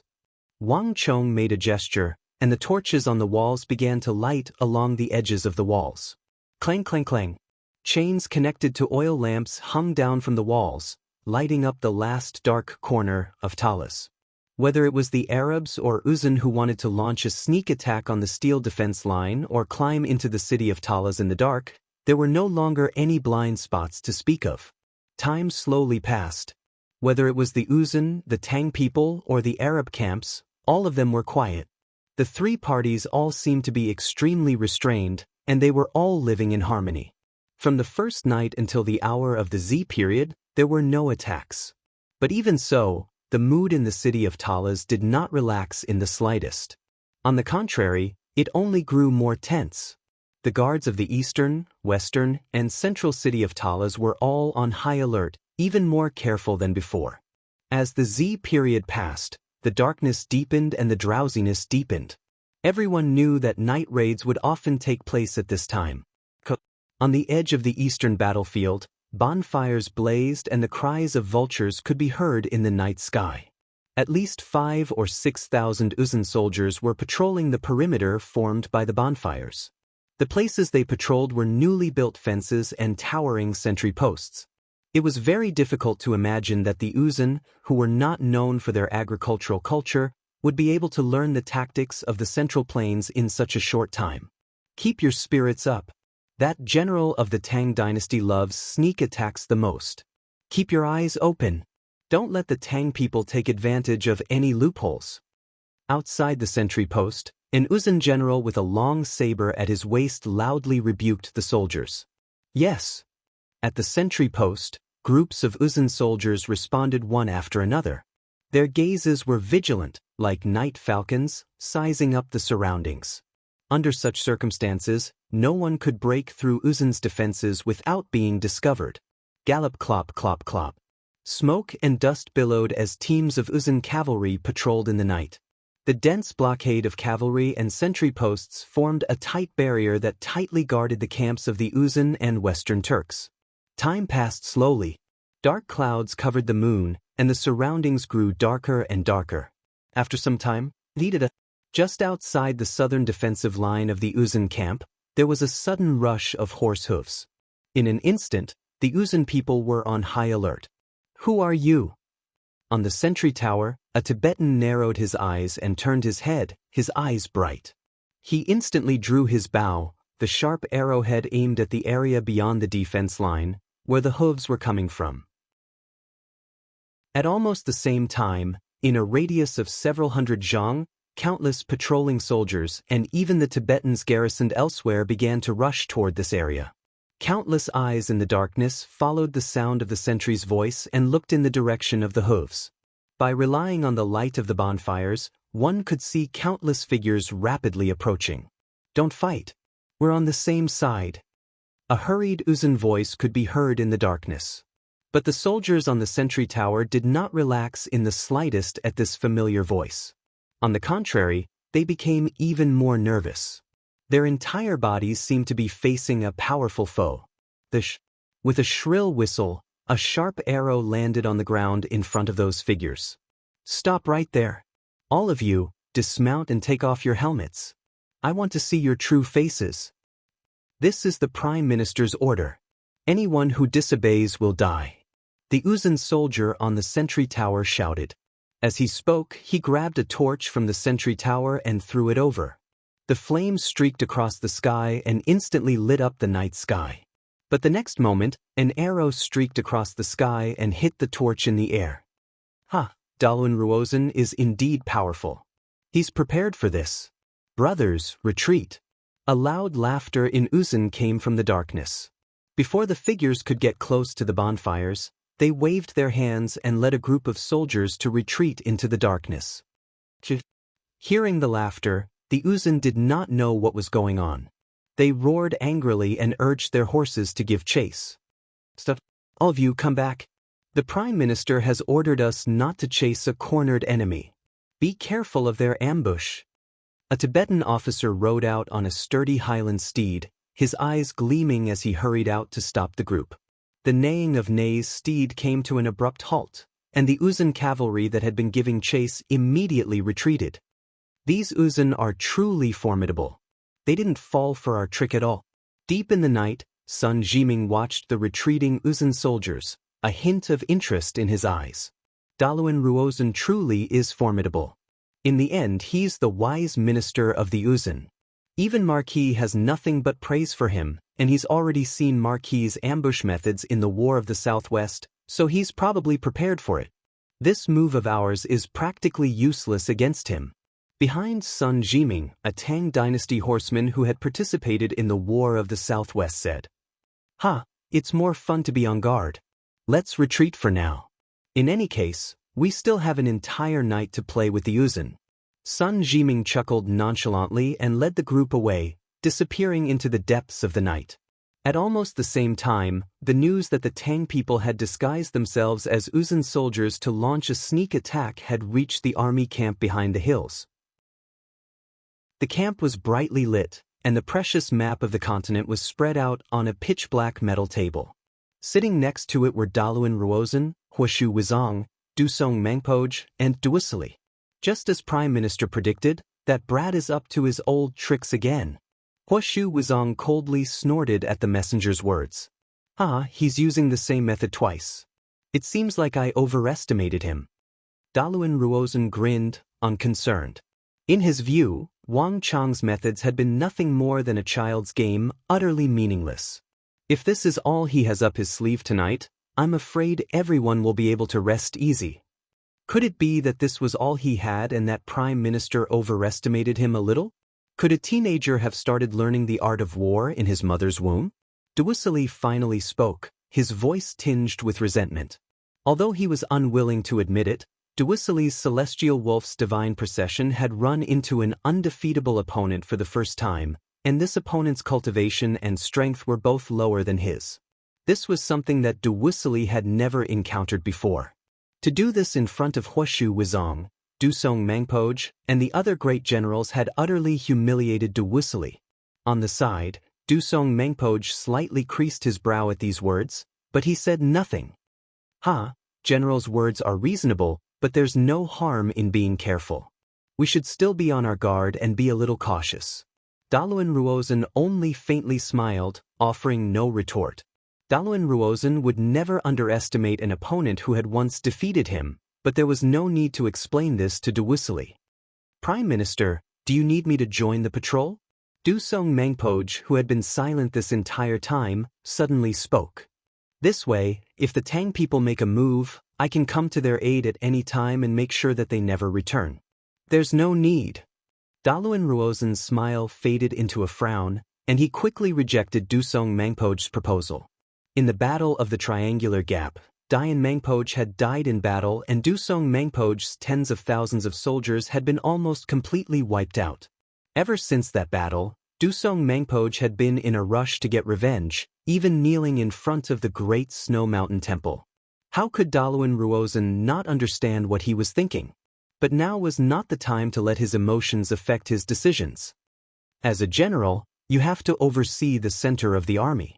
You can't do everything yourself. You can just leave these minor matters to your subordinates. Moreover, the Tang people are crafty. Whether it's that Wang Chong or Gao Xinji, they're both experts at scheming. If they learn that you're participating in the patrol, they can use tactics to tire you out, making you constantly on the run without any time to rest. If a major battle breaks out, our defeat will be assured. With these final words, Daluan Ruozan's expression became extremely solemn. Dusong Mangpoj was quiet for a few moments, and then he finally nodded. The night was getting darker, and the faint moonlight from before had completely dimmed. 15 minutes later, while Daluan Ruozan and the others were still discussing countermeasures in the tent, the panting of hooves came from the center of the Uzun defense line. Who goes there? In the dark night, countless arrowheads were aimed in the direction of the sound of the horses' hooves. The Uzun had been prepared, and anyone approaching would immediately trigger an immediate response from the Uzun. Piercing the defenses of the Uzun was no easy task. It's us. Don't attack. We've received orders from the Duwisilli Great General to report to your Uzun commander's camp. A choppy voice in Uzun came out of the darkness. The Western Turks? A hint of surprise flashed through the eyes of the soldiers on the sentry post, and they slowly loosened their bows. Even a muscular and swarthy Uzun general with a long saber at his waist slowly sheathed his saber. In the light of the bonfires, they could clearly see that the figures on the other side were wearing Western Turkic armor. Put down the arrows. Without my order, no one is allowed to attack. The swarthy Uzun general ordered as he waved down his arm. His eyes had been brimming with wariness, but they were now much more relaxed.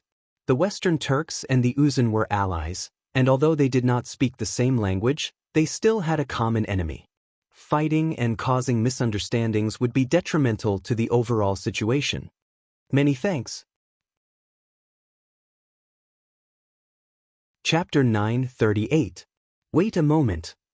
As the Western Turks were about to approach, the Uzun general at the sentry post suddenly called out to stop them.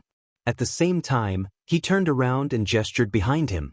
While the Turks were still confused, a white horse galloped out from the rear. Which cavalry unit are you from?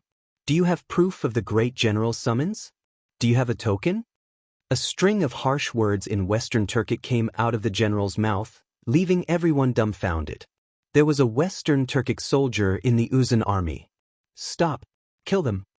While the Western Turks were still in a daze, the Turkic soldier on the white horse seemed to notice something and pointed a finger across from him as he harshly bellowed, "What are you waiting for?" Swish, swish, swish. Without the slightest hesitation, countless arrows shot toward the Western Turks. This Daluan Ruozan truly is formidable. He even managed to guard against this. Consider him formidable. He actually managed to plant a Western Turk in the Uzun camp. Brothers, retreat. After dodging the arrows, the Western Turks heartily laughed. As expected, it was the Tang people in disguise. The Turks swiftly left with the galloping of horses. General, this Daluan Ruozan is very difficult to deal with. A Tang people soldier wearing Western Turkic armor said as they left the Uzun camp. If he was easy to deal with, how could he be called a wise minister? There would have been no need for Marquis to personally make such a grand plan. Cheng Sanyuan took off his helmet and heartily laughed. This Daluan Ruozan's defense is truly impenetrable. If this continues, it'll be very difficult for us to gain anything. One of the cavalrymen of the Tang dynasty said unwillingly. Using the gap between the Western Turks and the Uzun to disguise themselves as Western Turks and launch a sneak attack on the Uzun was a rather good idea, but who could have expected that Daluan Ruozan would have placed real Western Turks in his army to distinguish the real from the fake? It was clear that he had long since anticipated this. This made the soldiers of the Tang dynasty, who knew little about Daluan Ruozan, feel deeply troubled. Fighting with such a powerful opponent made their scalps tingle. It seemed that their every move was within his expectations. At this moment, everyone suddenly felt how powerful their Marquis was. What are you afraid of? Ignore him. He's just a defeated opponent of Marquis. No matter how powerful Daluan Ruozan is, can he be more powerful than Marquis? Cheng Sanyuan laughed heartily. He did not mind the soldiers' worry at all. Let's go. Our mission is complete. I'll leave the rest to Kong Xian and the others. Galloping galloped off into the distance, the group returning to the Tang dynasty camp in Talas. Bang! A few moments after Cheng Sanyuan's group left, the Western Turkic camp was also in a state of turmoil. Prime Minister. We just received word that the Tang people disguised themselves as Western Turks and launched a sneak attack on our camp. A messenger rushed in from outside the tent of the Uzun commander. Great General! Our camp has been attacked. The Tang people disguised themselves as Uzun soldiers and launched a sneak attack on us. A few moments later, another Western Turk had charged in. Two pieces of news, one after the other, were delivered to Daluan Ruozan. Everyone in the tent looked at each other in dismay, and in a flash, Huashu Wuzong, Du Wusili, and Dusong Mengpoj all turned to Daluan Ruozan. Daluan Ruozan's initial plan to plant soldiers in each other's camps had been somewhat disapproving, but it now appeared that if not for Daluan Ruozan's arrangements, the Tang people would have already succeeded. Just think about it. If the Tang disguised themselves as Tibetans or Western Turks and openly approached under the banner of an alliance, no one would have been able to predict such a thing unless they had made preparations beforehand. Prime Minister is wise. Du Wusili truly admires you. Du Wusili said. Only now did he truly admire this Prime Minister of the Uzun Empire's Ngari royal lineage. Daluan Ruozan only smiled, his brows slightly lowered as a pensive look appeared in his eyes. Prime Minister, what's wrong? Huashu Wuzong and Dusong Mengpoj both sensed something and spoke at the same time. Daluan Ruozan's reaction was completely unlike that of someone who had predicted his opponent's movements and won. It's hard to say. Daluan Ruozan slightly creased his brow. If Wang Chong had only made his first move, I might have calmly smiled and told everyone that there was nothing to worry about.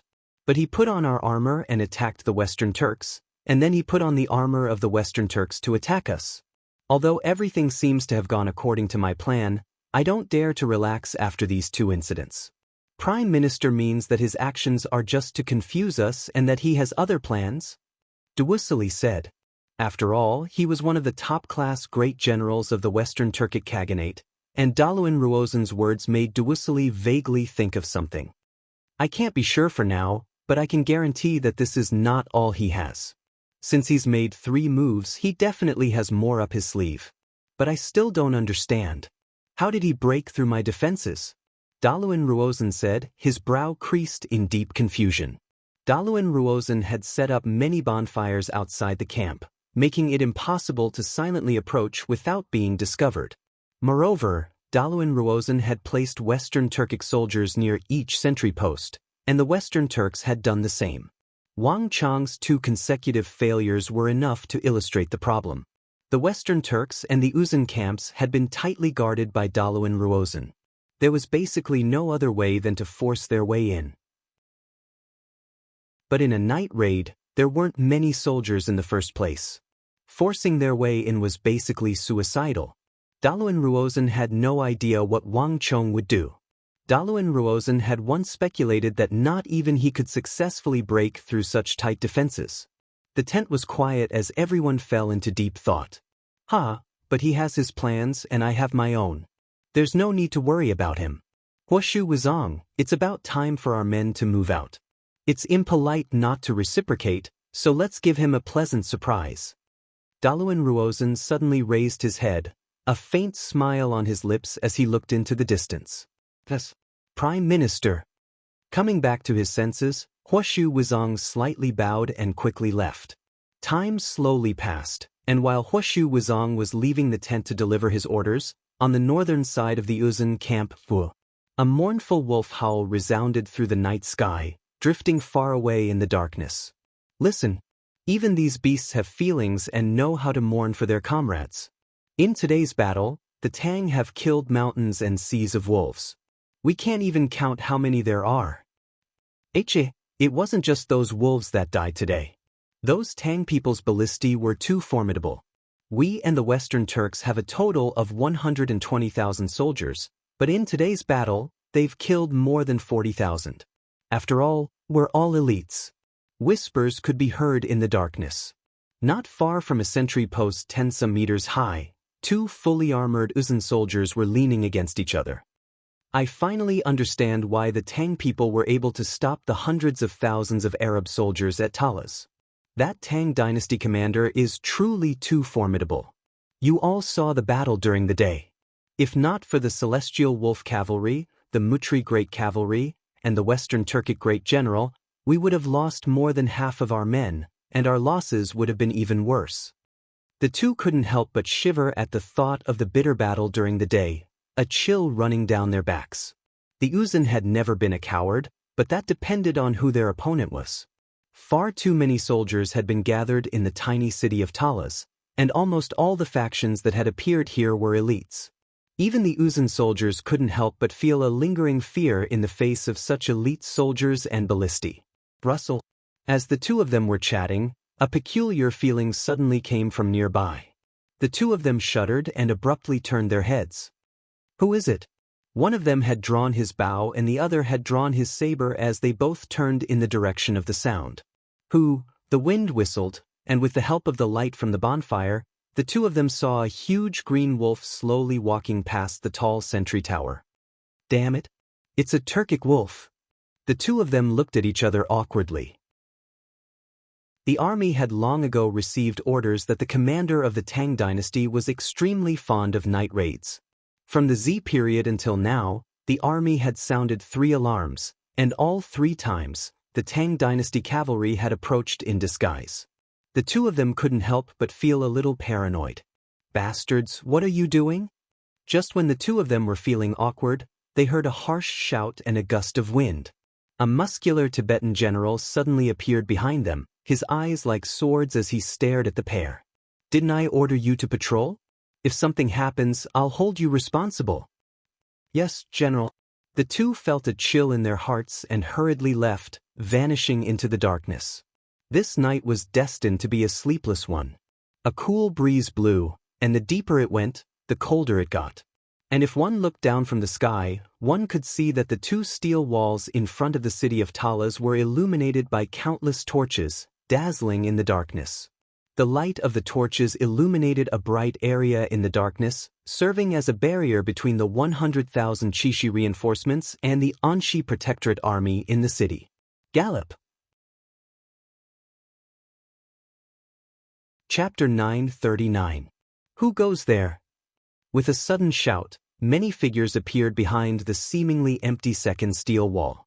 With the creaking of gears, the fearsome Tang dynasty ballistae appeared behind the steel walls, their savage arrowheads gleaming with a cold light in the darkness. Stop! They're on our side. We were summoned by Marquis to deal with the Uzun. The mission is complete. Come back to report. A voice came from the distance. How was the harvest? The Tang dynasty general behind the second steel wall asked, his eyes clearly much more relaxed. Tonight, Marquis had truly dispatched many soldiers to ambush the Uzun. That Daluan Ruozan is too powerful.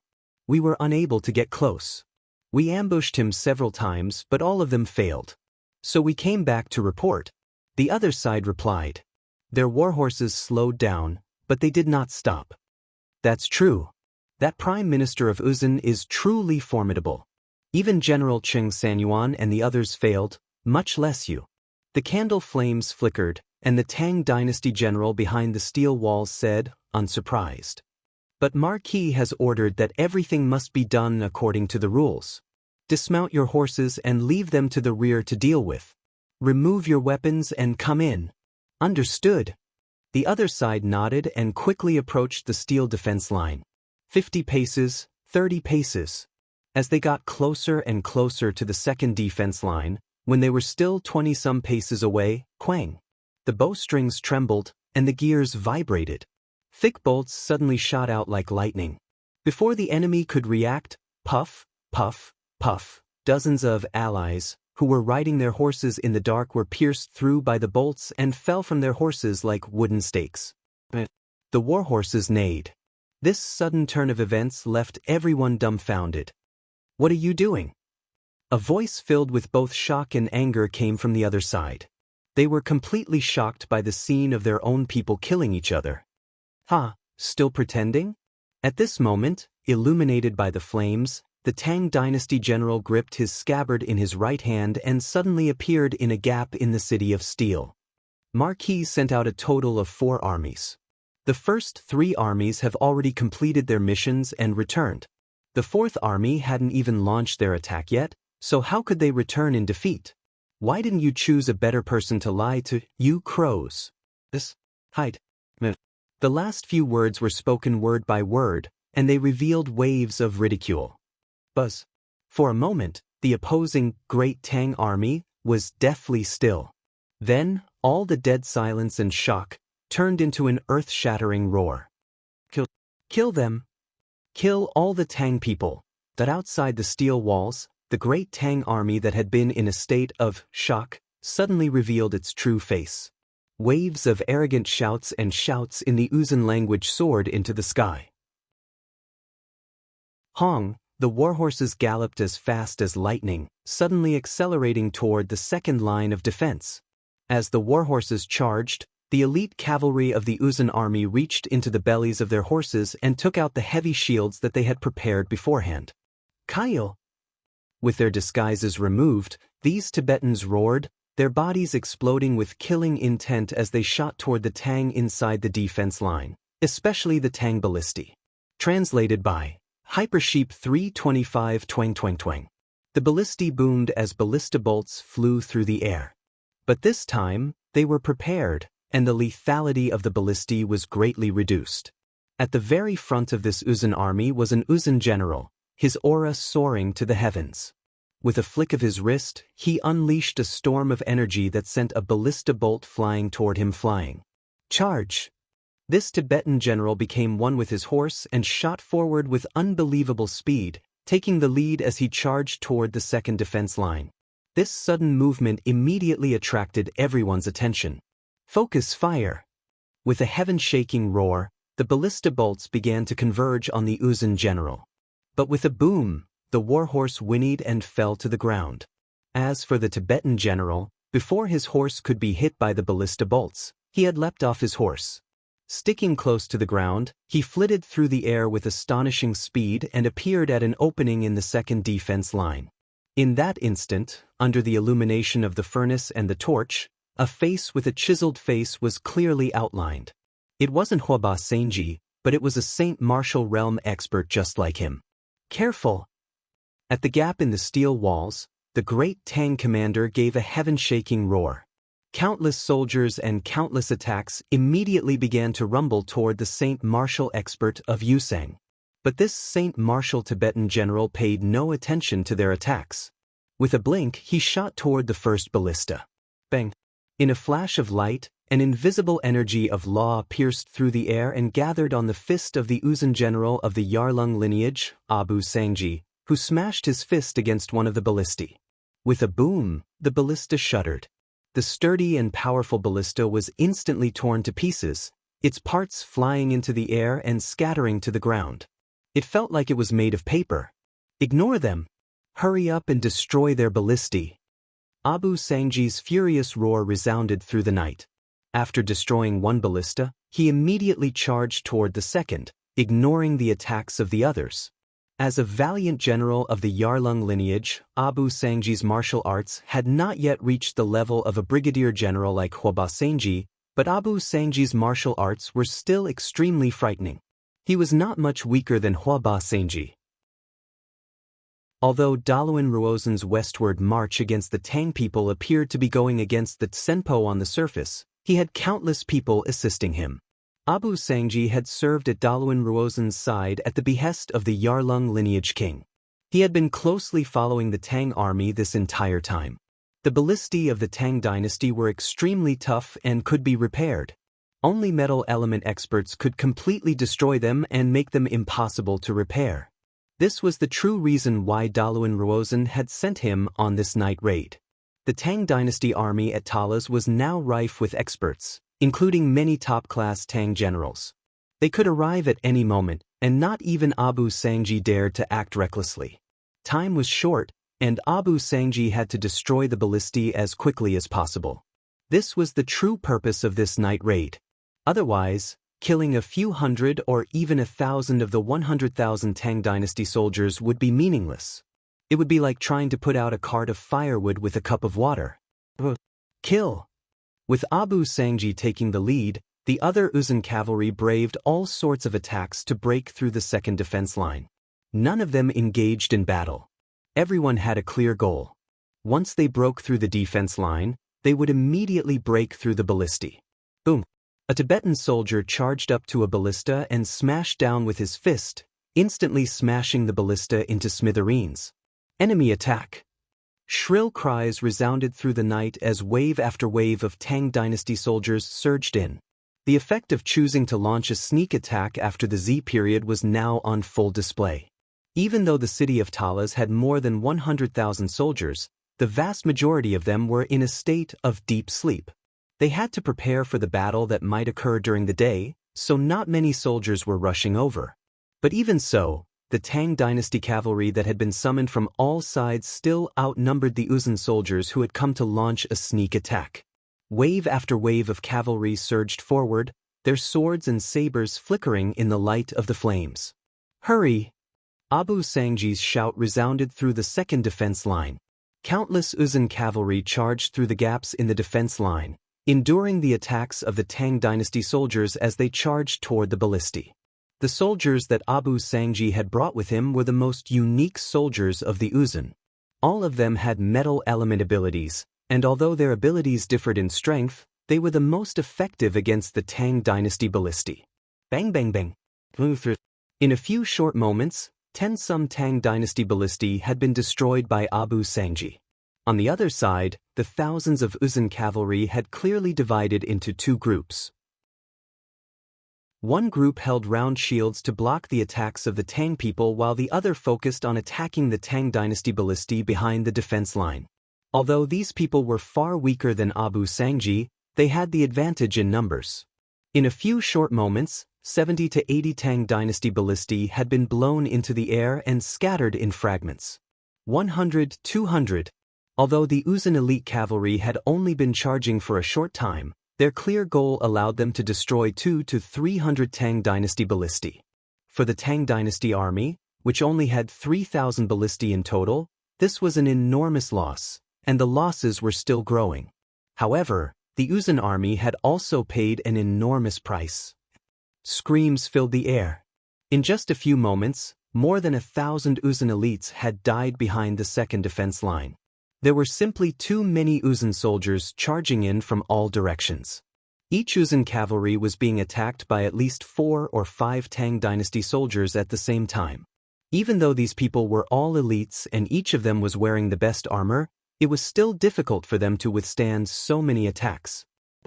Bush. Swords pierced through the chinks in the armor of these Uzun soldiers, stabbing through their chests from the front and coming out from the back, their blades as red as blood. The eyes of these Uzun cavalry were wide open, their throats gurgling as they fell to the ground. Their blood flowed down their bodies and into the ground, dyeing it red. A thick bloody mist and the stench of blood filled the air. Chapter 940. Wonderful! Abu Sangji's heart was bursting with excitement. In just a few short moments, they had already destroyed 400 to 500 Tang dynasty ballistae. This was an unimaginable harvest. It had to be known that this ballista force could easily wipe out 5,000 to 6,000 Uzun cavalry in a single volley. And if they were used on the battlefield for a long time, their lethality would be unimaginable. Where there is a harvest, there is a price to pay. If we can destroy all the Tang dynasty ballistae, it doesn't matter if all of us die here. Abu Sangji quietly said to himself. He felt no pity for those who had died. A night raid had always been a risky operation with no return. Those who survived would be lucky, and those who did not would die. The most important thing was whether or not they had achieved their strategic objectives. Get ready. Retreat. More and more Tang people were gathering around them, and each ballista was being guarded by a large number of soldiers. In these circumstances, it would be extremely difficult to succeed. Abu Sangji immediately gave the order to retreat. Boom! In a flash, Abu Sangji appeared 20 paces away, the golden stellar energy of the Saint Martial realm exploding. Aya! Screams rang out as 30-some fully armored Tang soldiers were sent flying like ragdolls, vomiting blood as they flew through the air. Run! Abu Sangji turned his head and shouted at the trapped Uzun cavalry.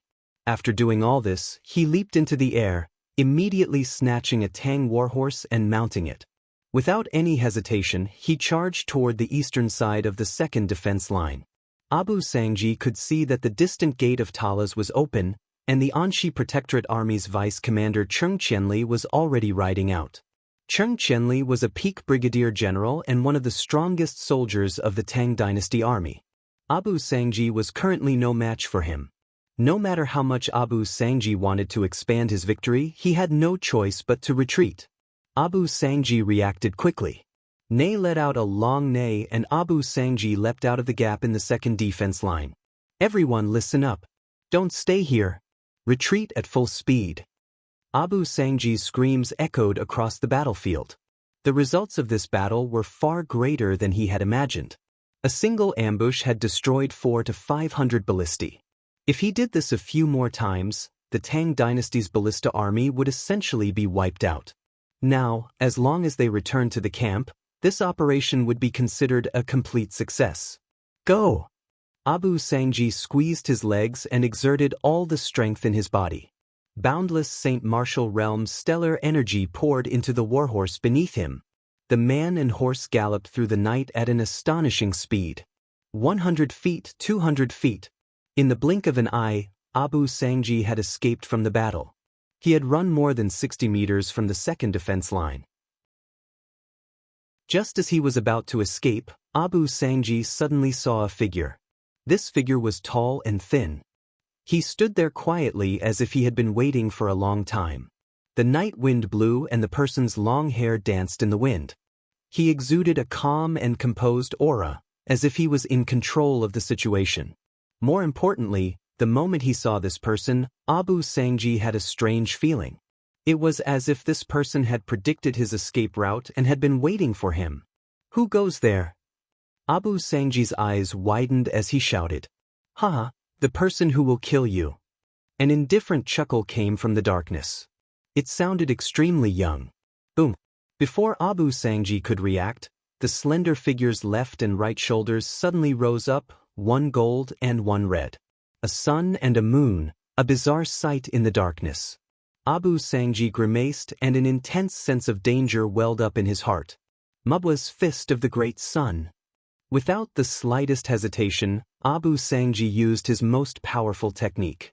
A vast golden light exploded from his body, making him seem like a god. Abu Sangji's aura exploded with blazing heat, turning him into a sun that could melt gold and iron. Within this sun was a massive and majestic mountain range. The Great Mabwa Mountain. This was the Uzun Empire's Demon Mother Mountain, the embodiment of the legendary Great Demon Mother of the Uzun Empire. Unlike the other royal lineages, the Uzun Empire's Yarlung lineage worshipped the Great Demon Mother, the mother of all demons. Abu Sangji's Mabwa's Fist of the Great Sun was one of the top martial arts of the Yarlung lineage. Rumble. In the darkness of the night, Abu Sangji and his horse were as one. Like a burning sun, they shot toward the Taoist like a meteor. At the same time, Abu Sangji heard a faint chuckle. Great Yin-Yang Heaven Creation Art. Rumble.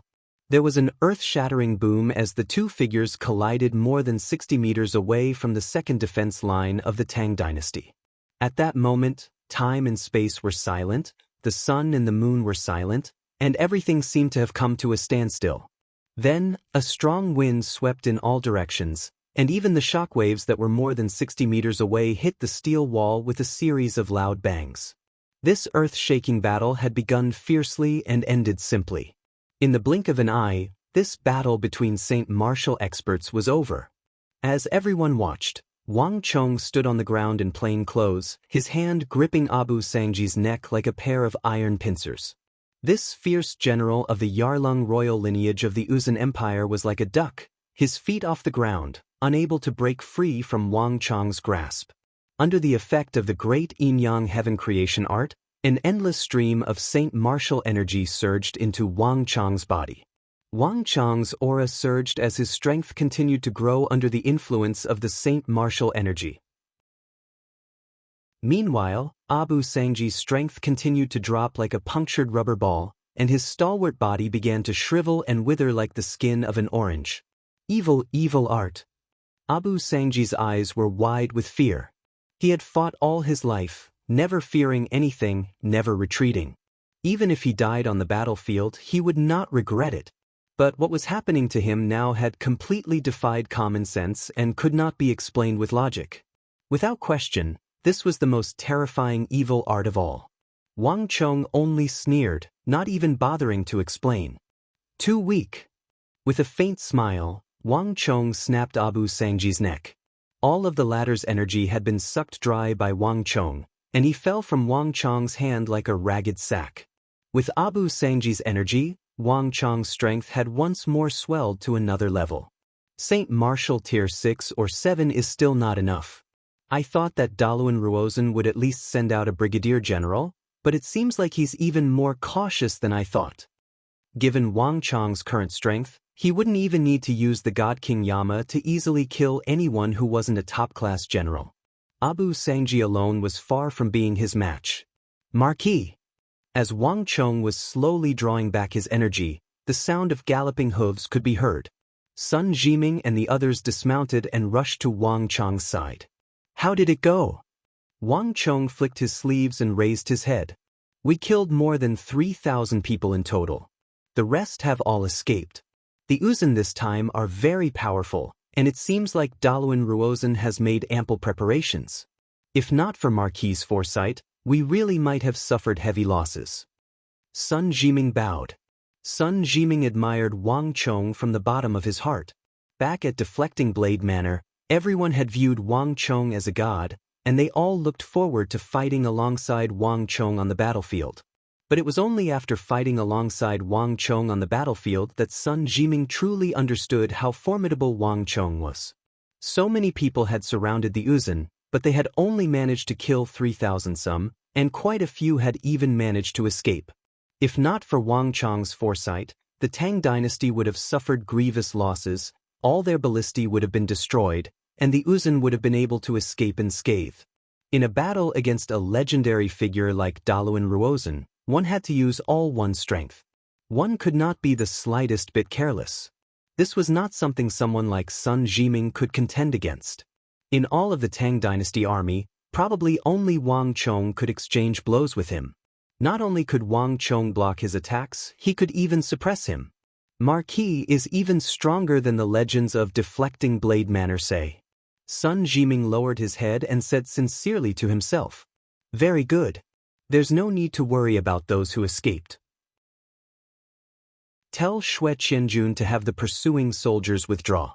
Wang Chong indifferently said. In addition, how are things on Li Sai's side? Replying to Marquis, General Li and the others have already successfully infiltrated the camp. There's still no sign of activity on the Uzun's side, so they probably haven't discovered anything yet. But based on the time, General Li and the others should be moving soon. Sun Jiming sternly said. In this night raid, Sun Jiming, Cheng Sanyuan, and Kong Xian were merely a cover bait. The army led by Li Sai was the true attacking force. Boom! As if in response to Sun Jiming's words, a massive explosion came from the distant Uzun camp. A bonfire was blasted into the sky by stellar energy and transformed into a firework that attracted the attention of countless people. They're moving out. Sun Jiming's heart trembled as he subconsciously asked. The distant fireworks were like some sort of signal, instantly causing the quiet Tibetan camp to fall into an uproar.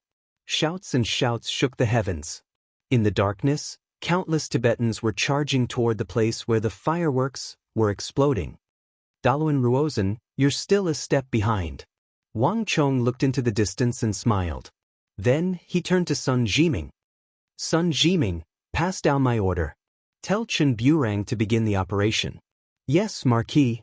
Receiving the order, Sun Jiming immediately flew off, disappearing into the darkness.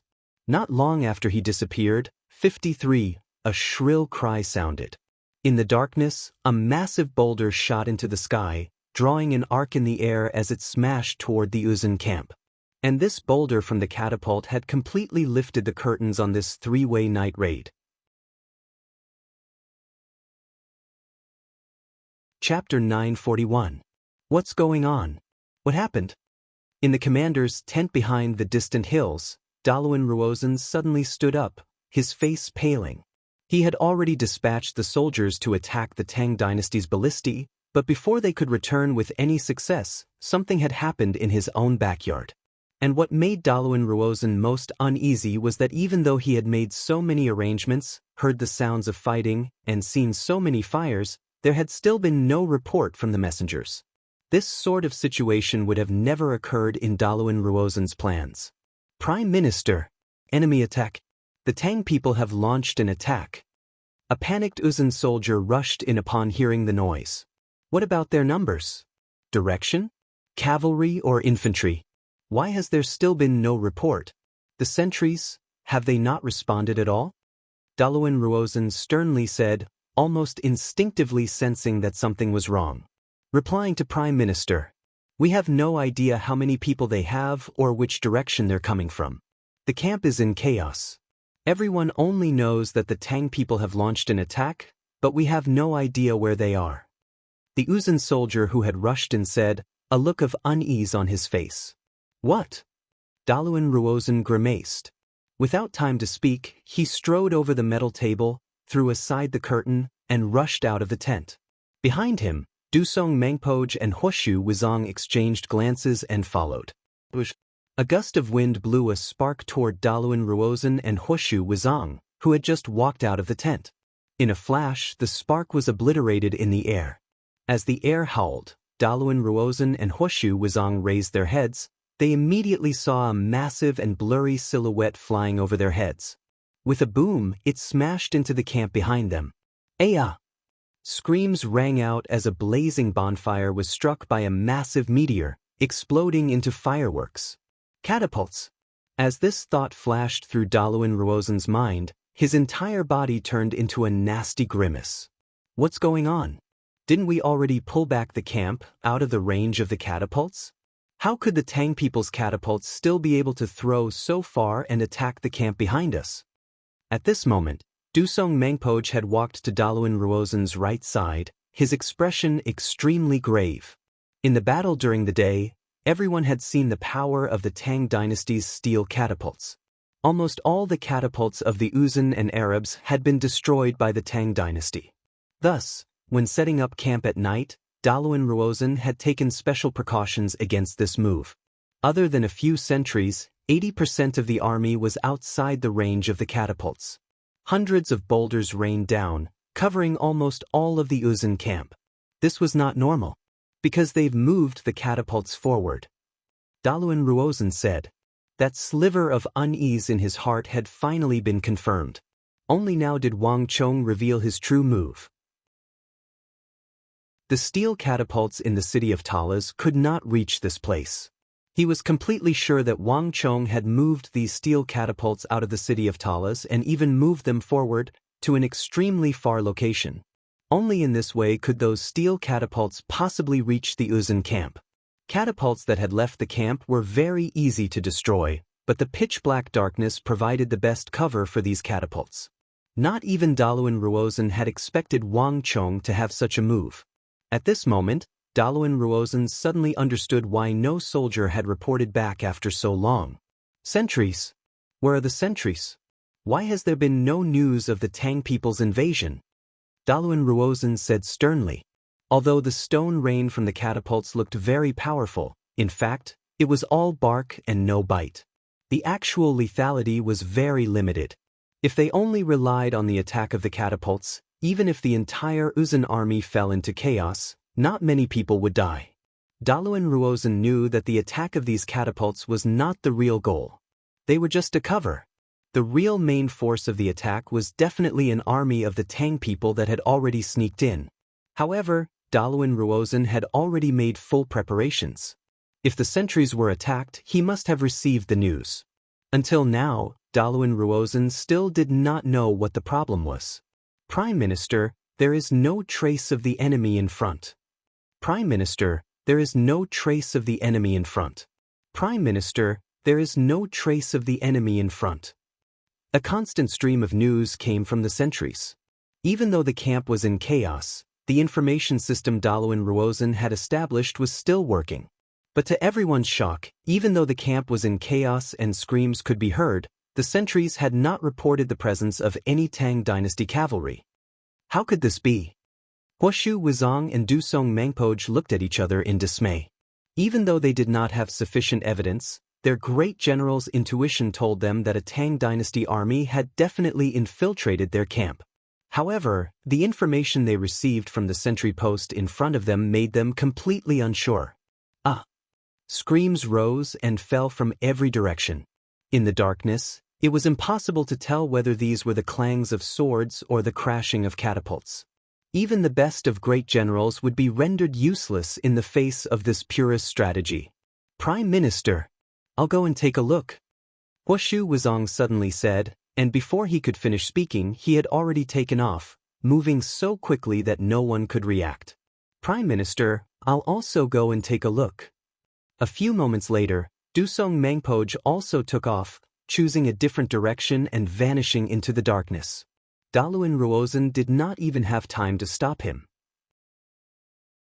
As top-class great generals, although they could not see through Wang Chong's plan, they still had their own methods of seeing through it. A peak Saint Martial Imperial Great General wouldn't need much time to patrol the entire camp. Prime Minister, do you need me to go? Duwu Sili's voice came from behind him as he walked out of his tent. Few people noticed that one of the Western Turkic messengers had silently departed, vanishing in another direction. The Tang dynasty's attack this time had been extremely abrupt and clever. Duwu Sili had no choice but to worry about his own army. Thus, when Daluan Ruozan and the others had left the commander's camp, Duwu Sili had been waiting for news. But based on the results, the Tang dynasty had chosen to attack the Uzun people. This was good news for the Western Turks. There's no need. Daluan Ruozan immediately refused. Huoshu Wuzong and Dusong Mangpoj were enough. Sending 3 great generals would be a waste of time and energy, and if something unexpected happened, they would not be able to respond. Someone, pass on my order. If any place is under attack, report it to me. As Duwu Sili looked on in surprise, Daluan Ruozan lowered his head, extended a finger, and began to draw a map on the ground. Duwu Sili glanced at it and immediately recognized it. The map of the Uzun camp. Not good. Enemy attack. The great general has ordered everyone to go and provide reinforcements. Somewhere in the middle of the Uzun camp, the army was in chaos. Some Uzun soldiers panicked and began to flee toward the sentry post. What? An Uzun soldier was on high alert, scanning the area like a hawk. When he heard the commotion, he paled and turned his head. Over there. The leading Tibetan horseman turned his head to point in a certain direction. At this moment, the air whistled as a massive boulder fell from the sky. Boom! Bonfires soared into the sky, and screams filled the air. Follow me. With no time to think, the leading Uzun general unsheathed his saber and ordered the surrounding soldiers to charge toward the area where the boulder had fallen. But as the two groups of soldiers brushed past each other, squelch! The sharp edge of a sword pierced through the Uzun general's body and protruded out of his back. The thick plate armor on the Uzun general's body could even block the finest swords and sabers of the Arabian Empire, but it was like paper in front of this sword. Time seemed to stop at this moment. The gathered Tibetan warriors were both shocked and enraged, all of them stunned by this sight. "Milord! Bastards, you dare attack Milord! Kill them!" No one had expected that the kinsmen, who had just fled and gathered the reinforcements, would attack them. Clang, clang, clang. Countless sabers and swords were unsheathed, aimed at the kinsmen, and howled as they charged forward. At this moment, the most shocked was the Uzun general who had been stabbed by the sword. This sword had been too sudden, and he had been completely unprepared. "You're not one of us." In the final moment, the most clear-headed person was the Uzun general. Shock, astonishment, but even more than that, extreme rage. Boom! The moment the sword pierced through the Uzun general, a majestic stellar energy swept out of his body. Even though he was injured, the Uzun general was still as powerful as ever. "Die for me!" A cold light flashed through the Uzun general's eyes. Even if he had to die, he would drag this person down with him. But the Uzun general's final attack was met with an even more powerful and majestic sword chi. This sword was like a mountain, and with a single slash, the Uzun general's head was cut off. "Kill them!" Chapter 942. Bang! With Huang Boshan's order, the Tensum Uzun soldiers behind him drew their incomparably sharp Wuzi steel swords and charged at the Uzun soldiers near the sentry tower. Swish! Swish! Swish! The soldiers near the sentry tower were no match for them at all, and they fell to their swords in anger. Only the Tang dynasty's Wushang cavalry could kill a Uzun soldier with a wave of their hand. The plate armor of the Uzun soldiers was like nothing in front of the sharp Wuzi steel swords.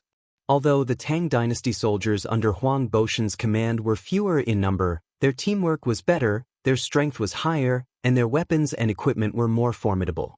In the blink of an eye, Uzun soldiers fell to the ground in droves, their corpses strewn all over the sentry tower. Those who could participate in this night raid were the elites of the elites, and the battle ended much faster than expected. A few moments later, besides Huang Batian and the Tensum Tang dynasty soldiers behind him, there were no longer any Uzun soldiers standing behind them. "Let's go!" Huang Batian glanced around, sword in hand. Without the slightest hesitation, he led a group of Tang dynasty elites disguised as Uzun soldiers in a charge in another direction. The Uzun soldiers reacted much faster than expected. Even with a large number of catapults acting as cover, hundreds of boulders raining down on the Uzun camp, causing a great disturbance, the battle around the sentry tower quickly attracted a large number of Uzun soldiers. The sound of horse hooves rang out, and battle cries shook the heavens. "Enemy attack! Someone is attacking the sentry tower. Come with me. Hurry and reinforce the sentry tower. The Tang people! It must be the Tang people. Follow me to kill them all." The sound of hooves and footsteps rapidly approached, but before these people could arrive, Huang Batian had already led his group away. They had come in too much of a hurry, and the battle had ended too quickly. In addition, these people had no desire to continue fighting. By the time they arrived, all they saw was a ground littered with corpses. "Everyone keep up, don't fall behind. Remember what Marquis said before, Dalwin Ruozan is very smart and good at calculation. From the moment we attacked the sentry tower, he was quickly calculating our position. We must never ever stay in one place." Huang Batian said harshly. This operation was led by Li Sai, but everyone knew that the real mastermind behind this was definitely not Li Sai, but Wang Chong, who was far away in the military camp. Understood. Everyone responded.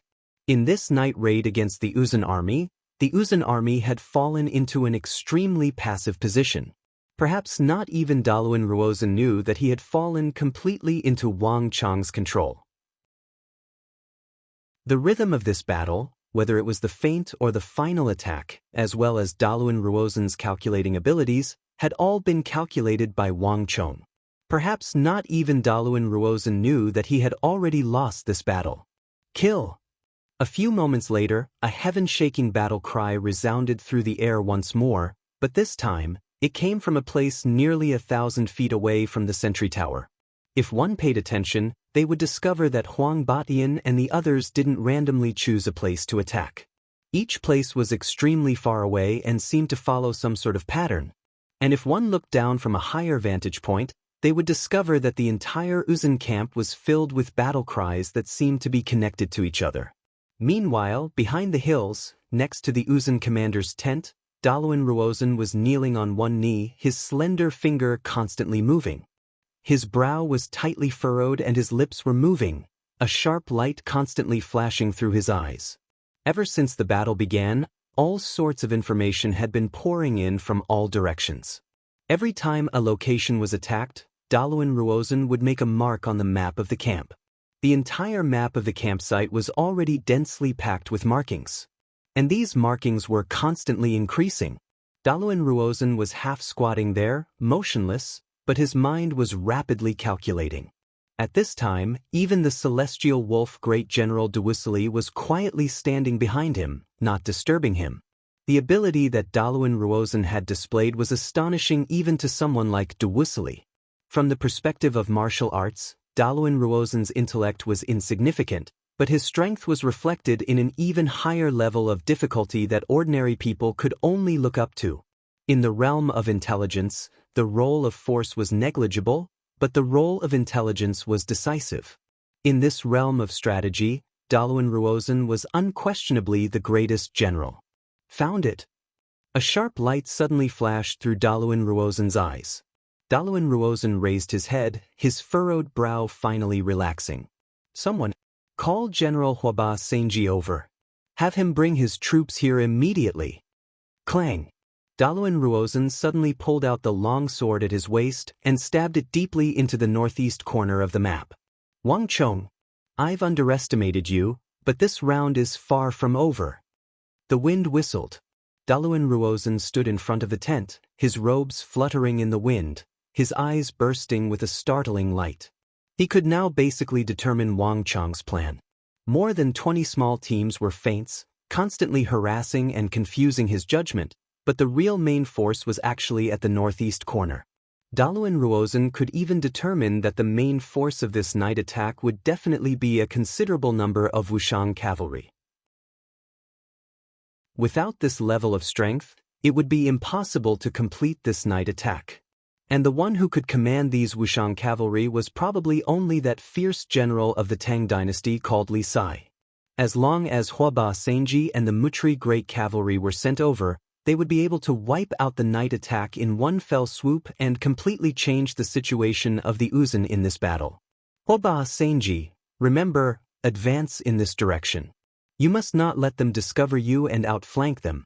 I want you to wipe them all out in one fell swoop. In the dark night, a burly figure appeared in front of Daluan Ruozhen. Looking at Huaba Senji, Daluan Ruozhen stretched out his right hand and suddenly pulled out the long sword on the ground. He drew an S-shaped curve on the map of the camp on the ground. Understood. Huaba Senji lowered his head and glanced at it. Then he quickly turned around and disappeared into the darkness. Prime Minister, I'll go too. A vigorous voice suddenly came from behind. Duwisili took a step forward and suddenly spoke. After a few moments of hesitation, Daluan Ruozhen nodded. In this clash, Yu Sang had already lost the initiative. Only a thunderous move could reverse the tide and reverse the tide. In a flash of light, Duwisili vanished into the darkness. As the three Uzun generals and the Western Turkic Great General vanished into the darkness, accompanied by the departure of the Mutri Great Cavalry and Huaba Senji, An invisible killing intent slowly unfurled in the sky and began to strike back at the Tang dynasty's night attack. Daluan Ruozen's intelligence was far more unfathomable than the average person could imagine.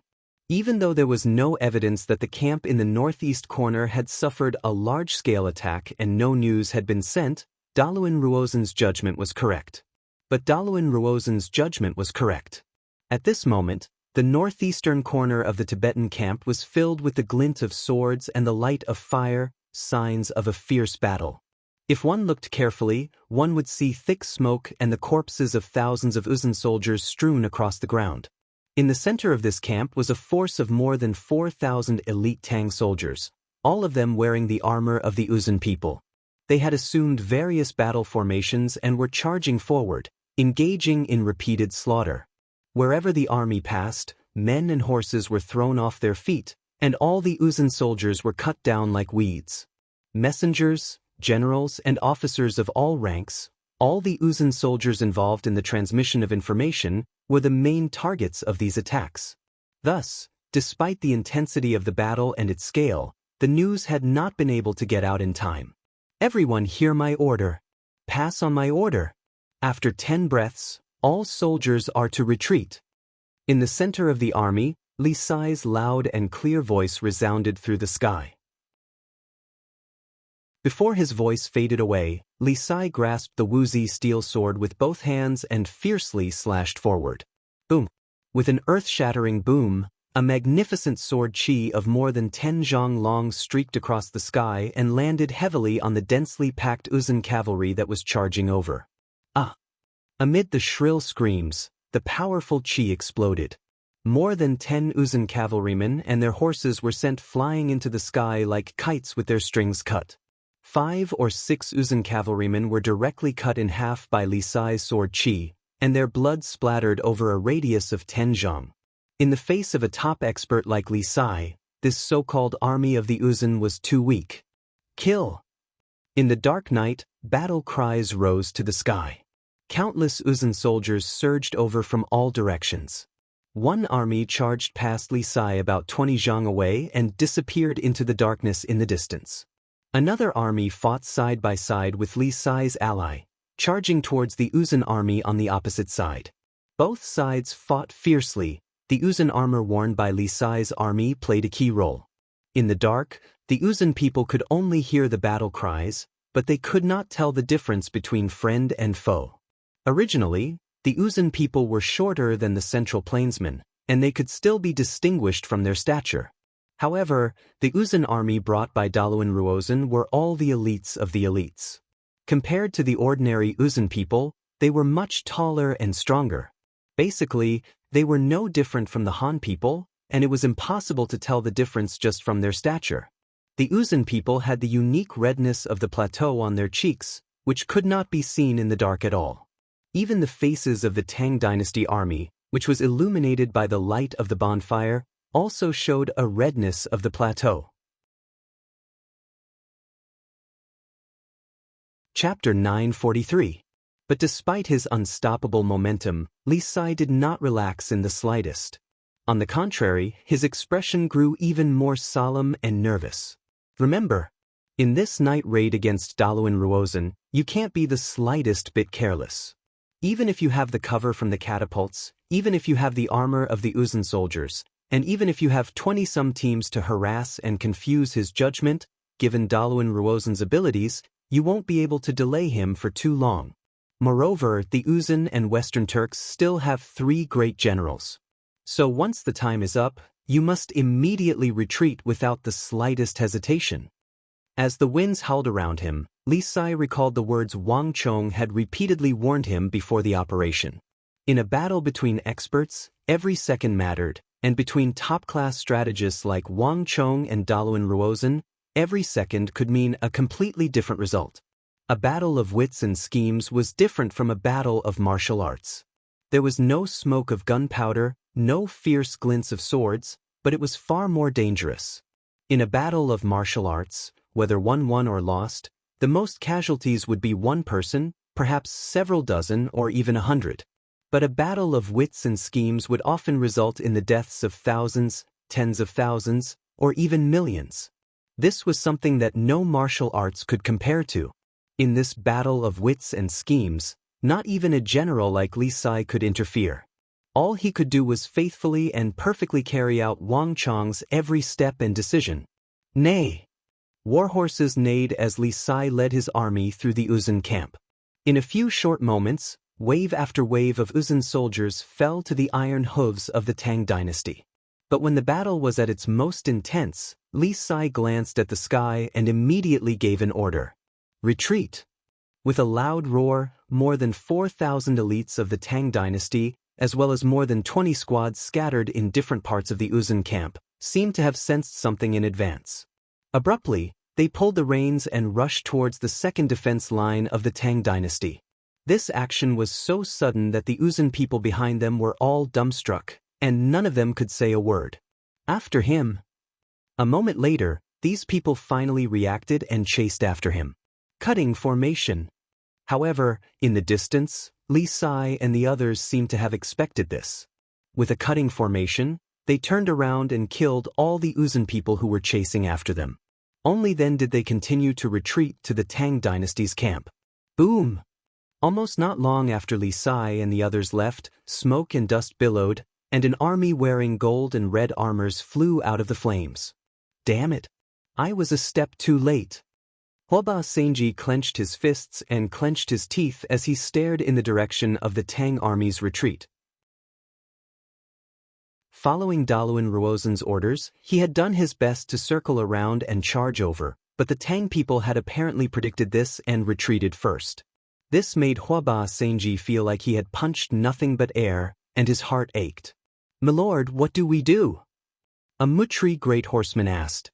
Huoba Senji said nothing, a pensive look in his eyes. According to Daluan Ruozen's plans, they should have been engaged in fierce battle with the enemy, but there was no doubt that Daluan Ruozen's calculations had been off, and he needed to make a decision for himself. Buzz!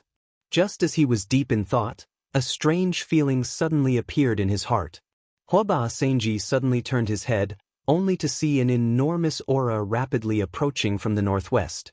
Before the person had even gotten close, an astonishing howl had already entered everyone's ears like rolling thunder. This is the celestial wolf great general of the Western Turks. Huoba Senji's pupils constricted in recognition. But Dewusili clearly did not notice them.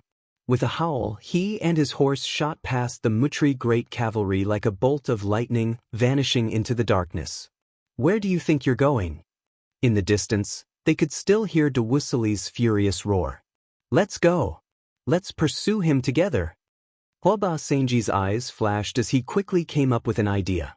More than 5,000 Mutri great iron cavalry gave chase as fast as lightning. "General, what do we do?" "It's the celestial wolf great general of the Western Turks." A Wushang horseman suddenly said, a nervous look in his eyes. Dewusili's shout could be heard even from a great distance. More importantly, everyone could sense the powerful storm of energy coming from Dewusili's body, rapidly advancing like a bolt of lightning. At this speed, it would only take a few moments for Dewusili to catch up. For a top-class imperial great general to charge into their ranks would be an unimaginable disaster. "There's no need to worry." Li Sai only smiled, his expression relaxed. Marquis predicted all of this. "Everyone, proceed according to the plan." Before his voice faded away, Li Sai suddenly squeezed the horse's abdomen and accelerated forward. "Do you think you can escape?" Behind him, Dewusili rode his mighty Turkic steed through the darkness, his eyes blazing with a fierce light. If one looked carefully, one would see that his eyes were bursting with rage. Dewusili had set off right behind Huoba Senji, but unlike Huoba Senji, Dewusili did not need to take a roundabout route. With his great general strength, he should have been able to get there first, but reality was the complete opposite. When Dewusili emerged from the Uzun commander's tent, he saw that his camp was ablaze. At some point, Wang Chang's catapult square had targeted his Western Turkic camp, and all sorts of information was being sent to him. He had even received news that the Uzun had attacked his camp and that the two sides had even begun to fight. Although Dewusili was in a hurry to deal with the Tang raiding in the night, He could not remain indifferent to this sort of news. But by the time he got there, all the stone catapults had vanished, and all the urgent reports had vanished. All that was left was the news of the conflict between the Western Turks and the Tibetans. Duwusilli immediately felt like he had been made a fool of. As one of the best great generals of the Western Turkic Khaganate, Duwusilli had never suffered such a humiliation, which was why he had come out in such a furious manner. No matter where you run, only death awaits you. Duwusilli's killing intent surged into the heavens. To Duwusilli, exterminating this Tang dynasty army of 4,000 to 5,000 was as easy as turning over his hand.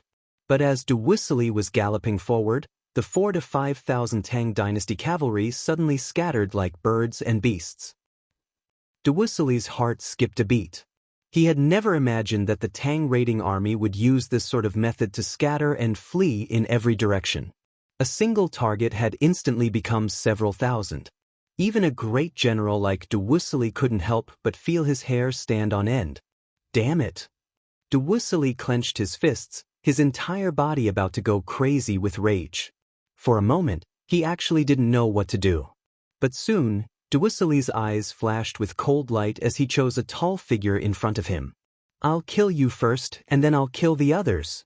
Duwusilli urged his horse forward, locking onto Li Sai. Li Sai's body was far too imposing and muscular, his 2-meter-tall frame extremely conspicuous in the darkness. In the battle during the day, Duwusilli had already deeply remembered this commander of the Wushang cavalry. If he could kill this sword-wielding commander of the Tang dynasty, he would definitely deal a massive blow to the Tang dynasty cavalry. "Die for me!" With a fierce roar, Duwusilli leaped into the air, man and horse using the celestial wolf's divine procession. From a distance, Duwusilli was like a shooting star, pursuing Li Sai with astonishing speed. Even though Li Sai was the commander of the Wushang cavalry, there was still a massive gap between him and a top-class imperial great general like Celestial Wolf Great General Duwusilli. Boom! Before even arriving, Duwusilli slashed out with his hand, unleashing a magnificent sword chi more than 100 feet long. Even Li Sai paled in comparison to the power of this attack. Not good. As Li Sai rode on his Fergana horse, he sensed the sharp and fierce energy behind him, and his heart sank. At this moment, Li Sai suddenly sensed an intense aura of death. He had been galloping as fast as he could, but he hadn't expected Duwusilli to be even more brilliant than he had expected. The sharpness and speed of this attack made it impossible for him to dodge. However, right when Li Sai was overwhelmed with shock and closed his eyes to await his death, a faint voice suddenly resounded in the night sky, and it revealed a mocking tone. "Celestial Wolf Great General, I've been waiting for you for a long time." An enormous energy erupted from nowhere, and before Li Sai could react, a terrifying sword chi at the peak of the Saint Martial realm swept past Li Sai and collided with Duwusilli. Rumble! There was a heaven-shaking boom as endless rays of light and sword chi swept through the surroundings, accompanied by fierce gales. Two supreme great generals had collided in the wilderness, and even Li Sai couldn't help but be alarmed by this terrifying collision. Gao Xianji! A thought flitted through Li Sai's mind. In the entire northwest of the Tang dynasty, the only person who could single-handedly contend against a great general like Duwusilli was probably Gao Xianji. Damn it! It's you. Chapter 944. The timing of Gao Xianji's appearance had been far too coincidental. From the past until now, Duwusilli had felt like he was being held back at every turn. Although his opponent had been different each time, Duwusilli had always been able to faintly see the same face behind each incident. Whenever he thought of that young figure, Duwusilli couldn't help but feel vexed. Martial strength and intelligence, two completely different strengths, were clashing in a different way, and in this clash, Duwusilli was unquestionably at a disadvantage. Duwusilli, for better or worse, you're still the Erkin of the Western Turks, one of the elite great generals of Mount Sanmi. Don't you think it's beneath your dignity to chase down a general like this? Gao Xianji stood in the darkness, his sword in one hand and a mocking smile on his face. Gao Xianji, I won't waste my breath. Since you've appeared, I can't be bothered to continue chasing. Let's meet on the battlefield. Duwusilli suppressed the killing intent in his heart, gave a vicious glare, and then galloped off. Battles between great generals were often extremely costly and time-consuming. Since Gao Xianji had appeared, Duwusilli understood that there was no need to continue fighting. Showing no desire to fight, he quickly vanished into the night. Gao Xianji quietly stood there with a smile on his lips. He made no attempt to stop Duwusilli as he vanished into the distance. "Milord, it really was as Wang Chong predicted. The great general sent by Daluan Ruozhen truly was Duwusilli." Not long after Duwusilli left, a voice came from behind him. Cheng Qianli, the vice protector general of the Anxi Protectorate Army, strode forward, his hand pressed to the sword at his waist. Wushu Wizong and Dusong Mangpoj are both great generals of the Uzun and are inextricably linked to Daluan Ruozhen. Their every move is under Daluan Ruozhen's control. Of the entire Uzun and Western Turkic army, only Duwusilli can chase them out. Gao Xianji faintly smiled. Gao Xianji was an extremely formidable great general in the art of war, and in terms of tactics, he was very similar to Wang Chong. But it was precisely because of this that Gao Xianji felt an increasing appreciation for Wang Chong, a feeling that he regretted not having met him earlier.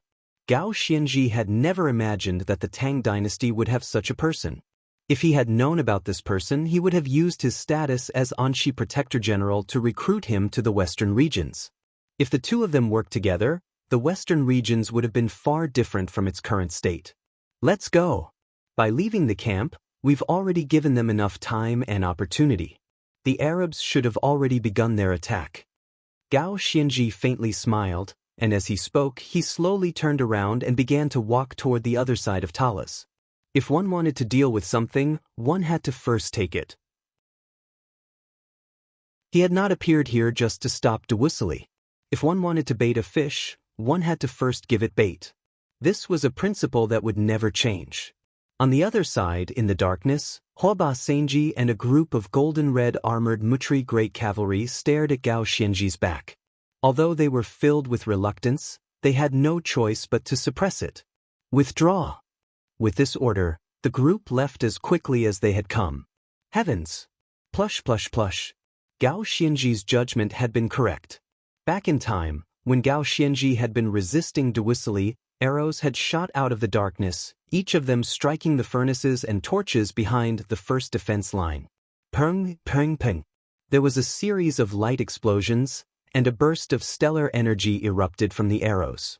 With a flash of light, the torches were all extinguished, and the originally bright first line of defense was instantly plunged into darkness. "Careful! Enemy attack!" In the darkness, the Tang dynasty soldiers behind the second defense line immediately reacted. The vigilant soldier had barely finished speaking when an arrow shot out like a viper, piercing through his neck. The throat of the vigilant Tang dynasty soldier gurgled, and his eyes went wide as he toppled to the ground. Clang clang clang. In a flash of cold light, the Tang dynasty soldiers behind the first defense line began to pull out their swords and sabers, their muscles bulging as they nervously looked beyond the walls. "Shieldmen, defend! Use the large shields to block the gap." A voice rang out in the darkness, and the training of the Tang dynasty began to show at this moment. Even though they did not know how many soldiers the other side had or what kind of soldiers they had, the Tang dynasty generals behind the defense line quickly made the correct response. In a flash, the shield men of the Tang dynasty charged toward the gap, the shields in their hands the height of a man slamming down on the gap. At the same time, they leaned forward and took up a defensive stance. No matter how many people the other side had or how they attacked, as long as the Tang dynasty could block the gap, no matter how capable the other side was, they would be powerless. But while the Tang dynasty had reacted quickly, the enemy in the darkness had reacted even faster. Neigh! The neighing of a warhorse resounded through the night sky, breaking the silence of the night. In the darkness, a series of earth-shattering roars resounded like landslides and tsunamis. It was unknown how many enemies were approaching the first line of defense. They had been lying in ambush here for an unknown period of time. Only now did they erupt and launch a fierce attack. "Kill them! Everyone, charge with me! Anyone who disobeys will die." Kill all these Tang people. Rumble. Gales buffeted the steel walls, and in the blink of an eye, thousands of Arab cavalry charged out of the darkness, their eyes bright and fierce. Plush plush. In front of these Arab cavalry, countless arrows rained down like a swarm of locusts. In a flash, countless Tang dynasty soldiers had been shot to the ground. Accompanying this volley of arrows was the attack of the Arab cavalry. Boom! Two huge horseshoes appeared in the darkness and heavily crashed onto a huge heavy shield at the gap with a thunderous momentum. The heavy horseshoes and the heavy infantry shields collided fiercely, causing a heavy metal boom that reverberated in the air above the first defense line, which was so loud that it seemed to break people's eardrums. With a groan, the Tang dynasty shield man behind the heavy shields paled and blood trickled from the corner of his mouth, but he had managed to endure this heavy blow. But before he could even catch his breath, a second pair of hooves slammed into the infantry shields, and then a third, a fourth, 5 of the sturdiest Arab warhorses slammed into the heavy shields of the Tang infantrymen. Not even the seasoned Arab infantryman could stop this enormous force. Boom! The Tang infantryman was sent flying along with his shield. The Arab cavalry in the rear swiftly surged forward. Kill!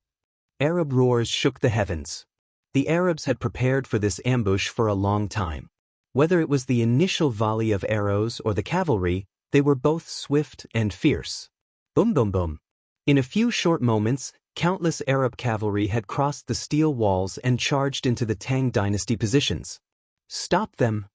Light the fires! Even in the face of this chaos, the Tang dynasty generals did not lose their composure. Fush! In the distance, outside the range of the battle, torches were thrown over. The nearby reinforcements quickly prepared themselves, and in a few short moments, hundreds of torches had been thrown over the battlefield. In the light of the torches, the savage figures of the Arab horsemen could be seen. With a roar, the Tang dynasty soldiers charged at the Arab cavalry, none of them panicking. However, before the surrounding reinforcements could rush over, another wave of unexpected changes occurred. With a shrill whistle, a dazzling white arc of light like a bright moon crossed the first defense line, cutting through the necks of the first and second Tang dynasty infantrymen and flying through the ranks of the Arab soldiers behind the defense line. Another arc of light whistled through the air, followed by a second, a third. In a few short moments, countless arcs of light had emerged from the darkness and recklessly danced through the ranks of the Tang dynasty soldiers. With each arc of light, a Tang dynasty soldier would fall into a pool of blood. These hundreds of arcs of light were both fast and accurate, creating a bloody dance of death in the ranks of the Tang dynasty soldiers. Clang! A Tang dynasty soldier pulled out his sword, and a fierce white sword light flashed through the air, striking the arc of light in the air. With a clang, the arc of light turned, and not only did it not slow down, it actually accelerated and slashed at another Tang dynasty soldier. With a swish, there was a flash of white light and a splash of blood. The soldier behind the defense line immediately fell to the ground, motionless. How could this be? What's going on here? Everyone careful. It's the scimitars of Arabia. There's something strange about their scimitars. The orderly ranks of the Tang dynasty soldiers behind the first defense line instantly fell into chaos. These dazzling arcs of light had come too quickly and too suddenly, and they were too small, making them too difficult to defend against. In just a few moments, the unprepared Tang dynasty soldiers had suffered grievous losses. Hadai. On this continent, no one can stop my wings of death. In the distance, more than 300 zhang from the first defense line, a stalwart warhorse stood in the darkness. Mounted upon this horse was the fierce Arab general Nerman, a savage smile on his face. The screams of the fallen Tang dynasty soldiers were the most beautiful music in the world to him. Come, the more of you come, the more people will die. Nerman looked into the distance, his eyes squinting, bursting with the crazed and excited light of a wild beast. Chapter 945. The scimitars used by these soldiers were different from the scimitars used by Arab cavalry. They were extremely thin, only a third of the thickness of an Arab scimitar, but they were far sharper. More importantly, these scimitars had no hilts, requiring a special method to shoot them. Moreover, the scimitars spiraled through the air, signifying that they possessed incredible lethality that could not be blocked. This was how Nerman's Deathwing team had gained its name. Wherever they went, there would be blood and death, as well as countless opponents who would be scared out of their wits. But this powerful force was useless in a regular battle during the day. This was because the range of these special scimitars was very short, far inferior to bows, ballistae, and ballistae. Nerman's Deathwing team wouldn't even have a chance to get close before being swept clean. Thus, Nerman's force had always been the last. In the battle during the day, countless Arab cavalry had fallen to the blades of the Tang army. Nerman watched from a distance, wondering how long he had been waiting for this moment of vengeance. As he watched the Tang dynasty soldiers fall like straw, Nerman felt every cell in his body relax with an indescribable joy. Umar was dead, Amur had been defeated, and even Khaled's Iron Beast army had suffered grievous losses. In the end, all this proved that Nerman and his Deathwing army were the most elite force of the Arab East under the governor's command. Even the most formidable Tang people could only tremble and wail under his scimitars. And this time, he had chosen a very special area of attack. It was far from the gates of Talas, at the very back of the first defense line. Even if the Tang dynasty wanted to reinforce them, they would need some time. "Retreat! Don't you dare retreat!" A voice came from the distance. In the face of this dreadful attack, someone had finally made a wise decision. The Arab attacks were not scary, but those thin, handleless scimitars were far too frightening. There were no weapons that could stop them.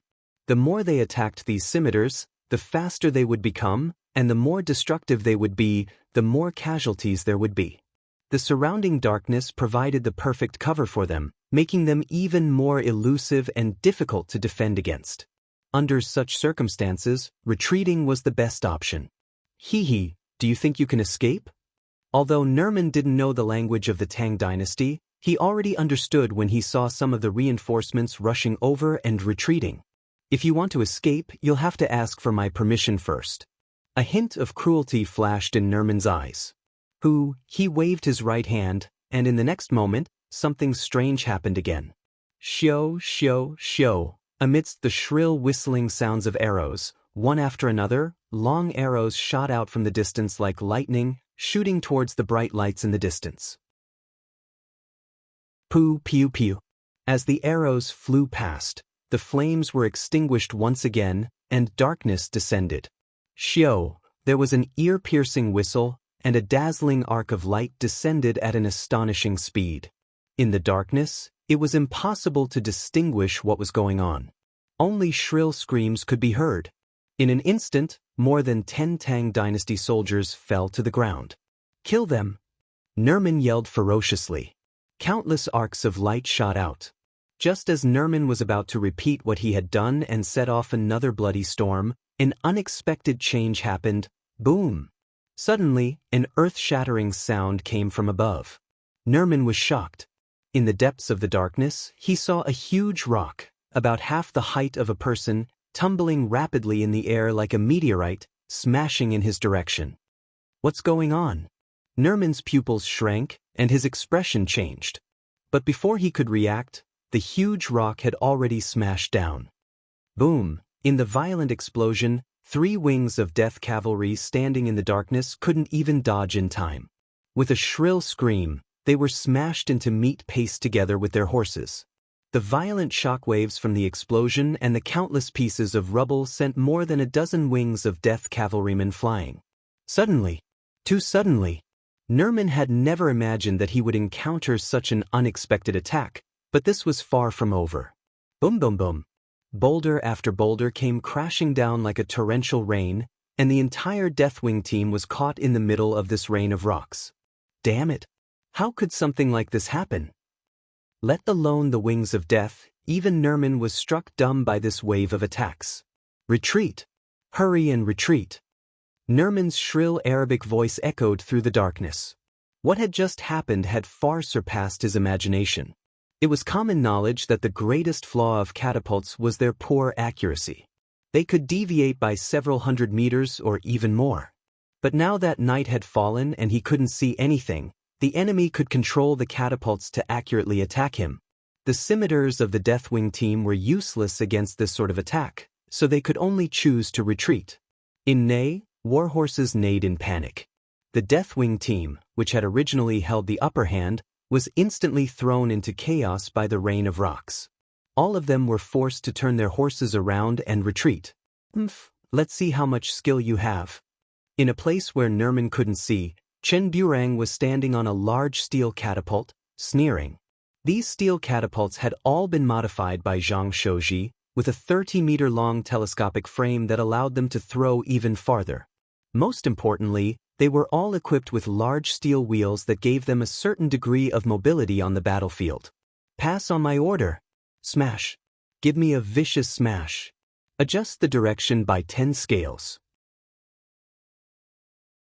Do you think that retreating is enough? How childish. Chen Burang sneered. He had finished his mission and was retreating to Talas when he heard the sounds of activity in the distance. Having grown up in the depths of the mountains, Chen Burang had a pair of extraordinary ears.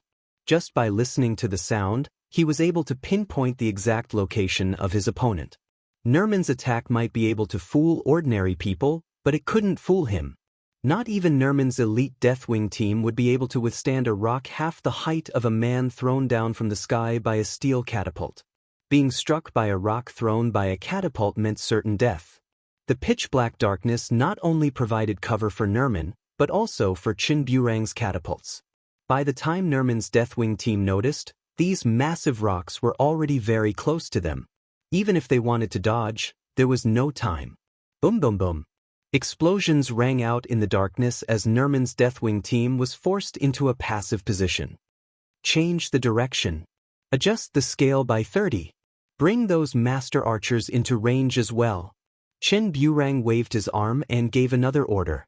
His ears had not only heard Nerman and his Deathwing team, but also the location of the Arab archers. Although these archers were not aiming at the Tang people, the torches and furnaces they had extinguished were no less damaging to the army than Nerman. Boom boom boom.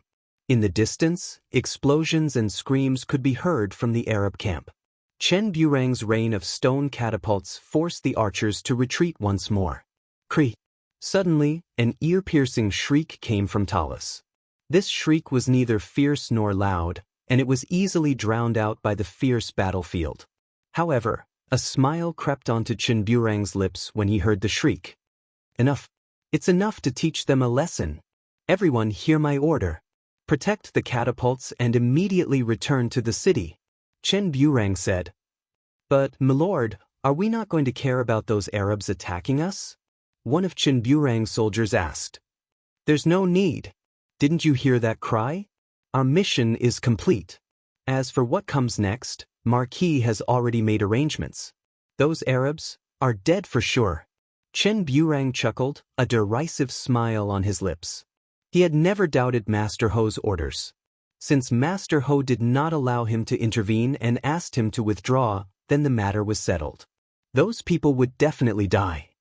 Let's go. Massive catapults rumbled through the air as they flew toward the city of Talas. Around them, there were thousands of soldiers guarding them. Damn it, damn it, damn it. Nerman's entire body was burning with rage, his lungs about to explode. His Deathwing team's formation had been thrown into disarray by the catapults, and it had lost all of its strength. Everyone hear my order. Hurry and regroup.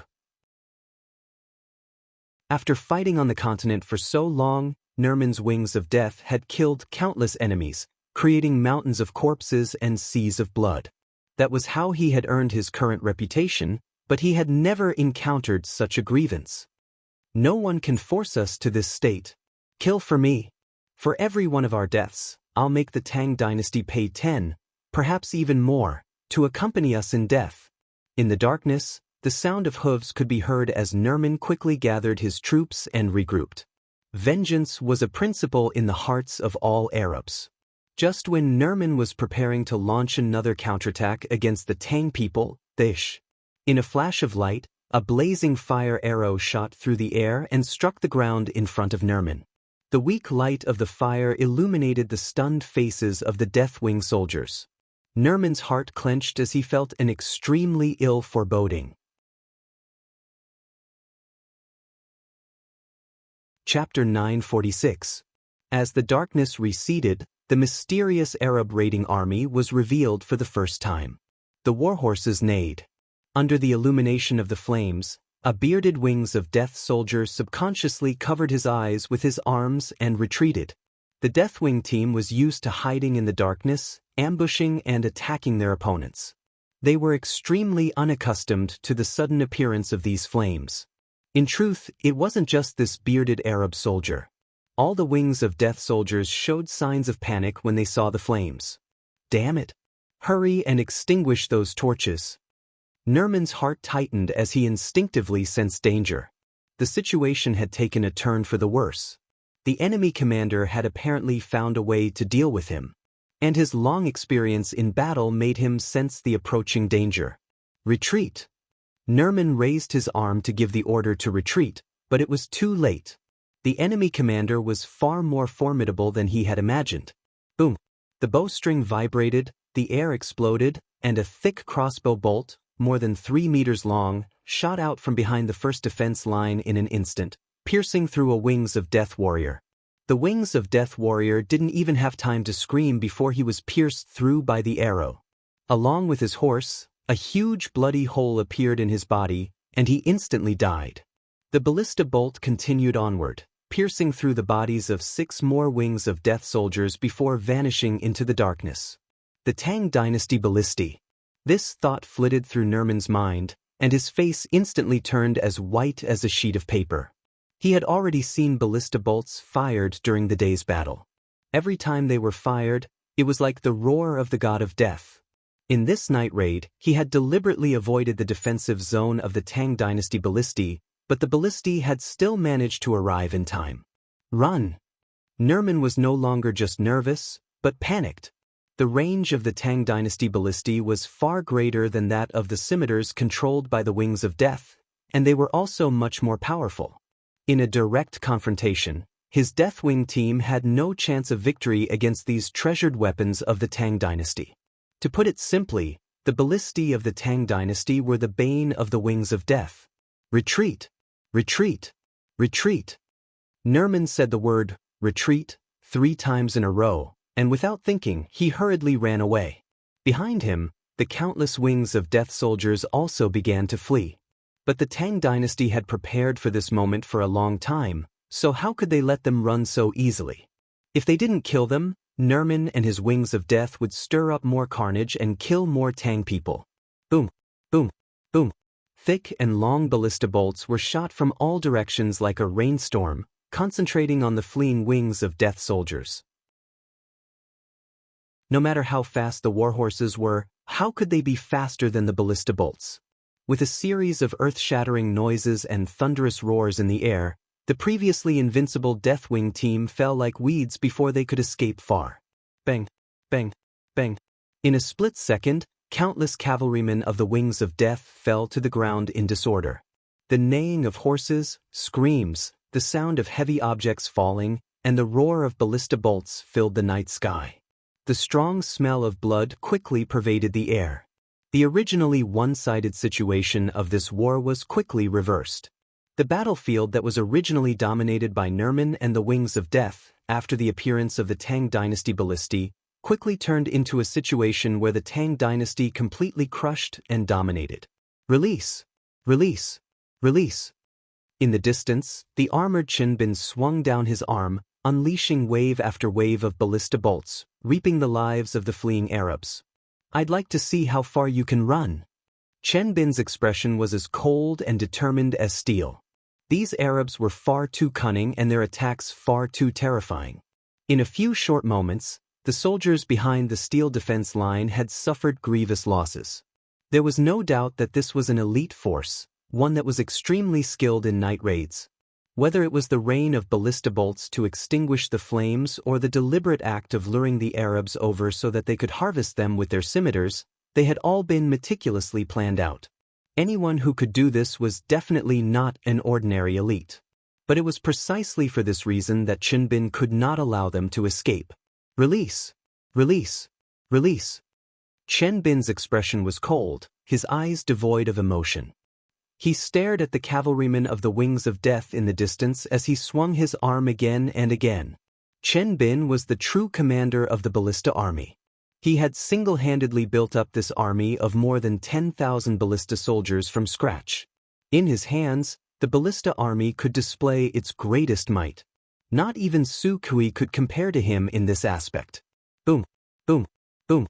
Bolt after bolt of crossbow bolts shot out like bolts of lightning, chasing after the soul. With each ballista bolt, a large number of wings of death cavalry were felled. But Chen Bin's eyes were fixed on one person. Ballistae had an extremely long range. Although they were not as powerful as catapults, in Chen Bin's hands, they were far too easy to deal with a single person. It's too late to think about running now. Chen Bin stood on the transport carriage, his eyes fixed on Nerman's fleeing figure, a sharp killing intent flashing through his eyes. After killing so many Tang people, he was delusional if he thought he could escape unscathed. 10 steps, 9 steps, 8 steps, 7 steps. Just as he silently counted to 1, Chen Bin's right arm suddenly swung down heavily in the void. Second team, fire. His final order was earth-shattering. Following Chen Bin's order, 60 or 70 ballistae appeared behind Chen Bin, all of them aimed at Nerman. The ballistae groaned as they loaded their ballistae bolts and shot forward like flood dragons. Not good. Nerman grimaced. Although his back was to the first defense line and he couldn't see anything, the moment the ballista bolts shot out, Nerman instinctively sensed an intense danger. His skin stood on end, his scalp prickling, and his pores began to exude a cold chi. In all his years of campaigning on the continent, all his battles, and all his enemies, Nerman had never felt such a terrifying sense of danger before. Boom! A series of thunderous booms came from behind him, and they were rapidly approaching him from behind at an astonishing speed. Go! There was no time to think.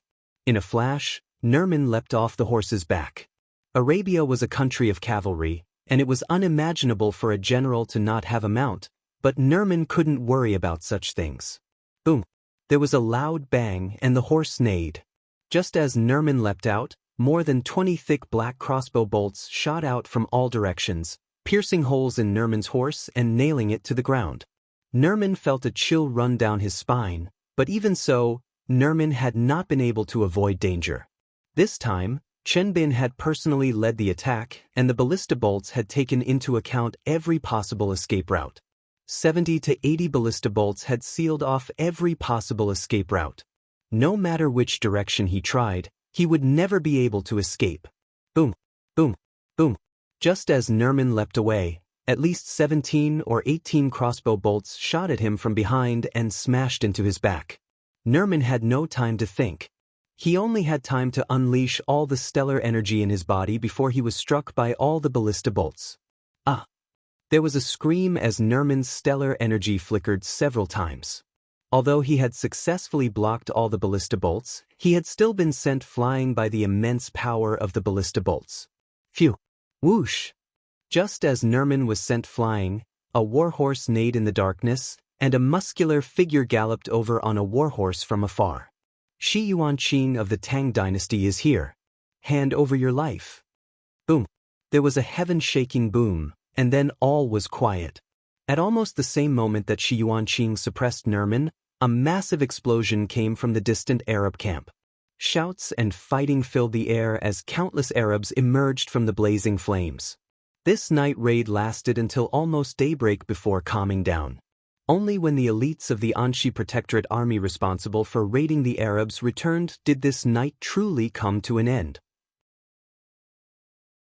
In the Lord's Hall of the city of Talas, a hot pot was roaring and torches were blazing on the walls. The bright yellow light of these torches flickered on the faces of the people in the hall.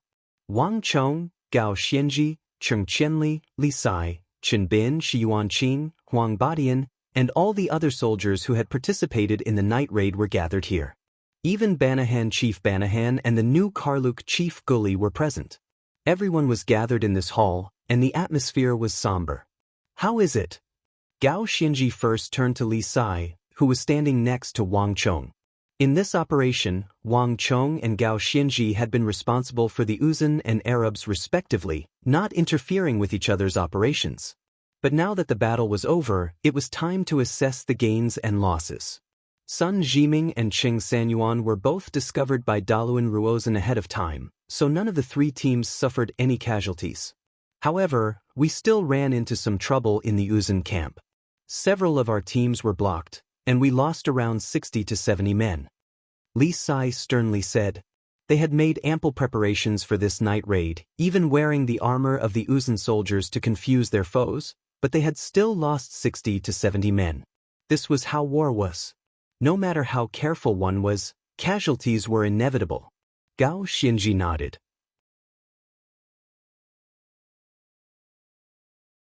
Chapter 947. At least 6 or 7,000. Li Sai said. It was impossible to accurately calculate the number of casualties in the Uzun camp, so this was only an estimate. But even so, the fact that the 4,000-strong raiding force had managed to kill 6 or 7,000 while only losing 60 to 70 of their own could be considered a great success. Not bad. This means that the Uzun and the Western Turkic Khaganate should only have 60,000 some left, leaving less and less room for Daluan Ruozhen to maneuver. I'm confident that from now on, he'll be more and more careful in his movements. Gao Xianji gave a satisfied nod. Wang Chong and Gao Xianji had a very clear goal in this raid against the Uzun. They wanted to effectively kill the enemy's strength and constantly whittle down the number of soldiers under Daluan Ruozhen's command. In this aspect, Wang Chong and his raiding force had achieved their goal. What about Lord Gao? Wang Chong asked. Just as Gao Xianji didn't know the exact situation on Wang Chong's side, Wang Chong didn't know what Gao Xianji was doing. Only Gao Xianji and Cheng Qianli, the two highest commanders of the Anxi Protectorate Army, knew the details, including the casualties. This operation was just as you expected. Abu Muslim really wasn't on his guard. He was too confident, so confident that he believed that with more than 200,000 soldiers, we wouldn't dare to attack him. Thus, this operation was much easier. Gao Xianji smiled at these words. Perhaps it wasn't just that he was too confident, but that he believed that even if we succeeded, it wouldn't have much of an impact on the overall situation, that it wouldn't matter at all. Wang Chong faintly smiled. This isn't about the overall situation. If Abu Muslim really thinks this way, then he's gravely mistaken. Gao Xianji turned his head around and looked at an assistant general behind him. Why Shun, have the Arab hunting falcons settled down? How many did you get this time? Milord, everything has been arranged. There are a total of 3 hunting falcons. They've all been given to the eagle trainers in the army. The Anxi Deputy General Kong Huaishuan respectfully replied. Are the follow-up measures in place? Will it arouse suspicion? Gao Xianji said. According to Milord's orders, we have already taken care of the corpses of 3 rock eagles that look very similar to Arabian hunting falcons and left them in the Arab camp. All that was left of the rock eagles were minced meat and feathers. They looked very much like hunting falcons.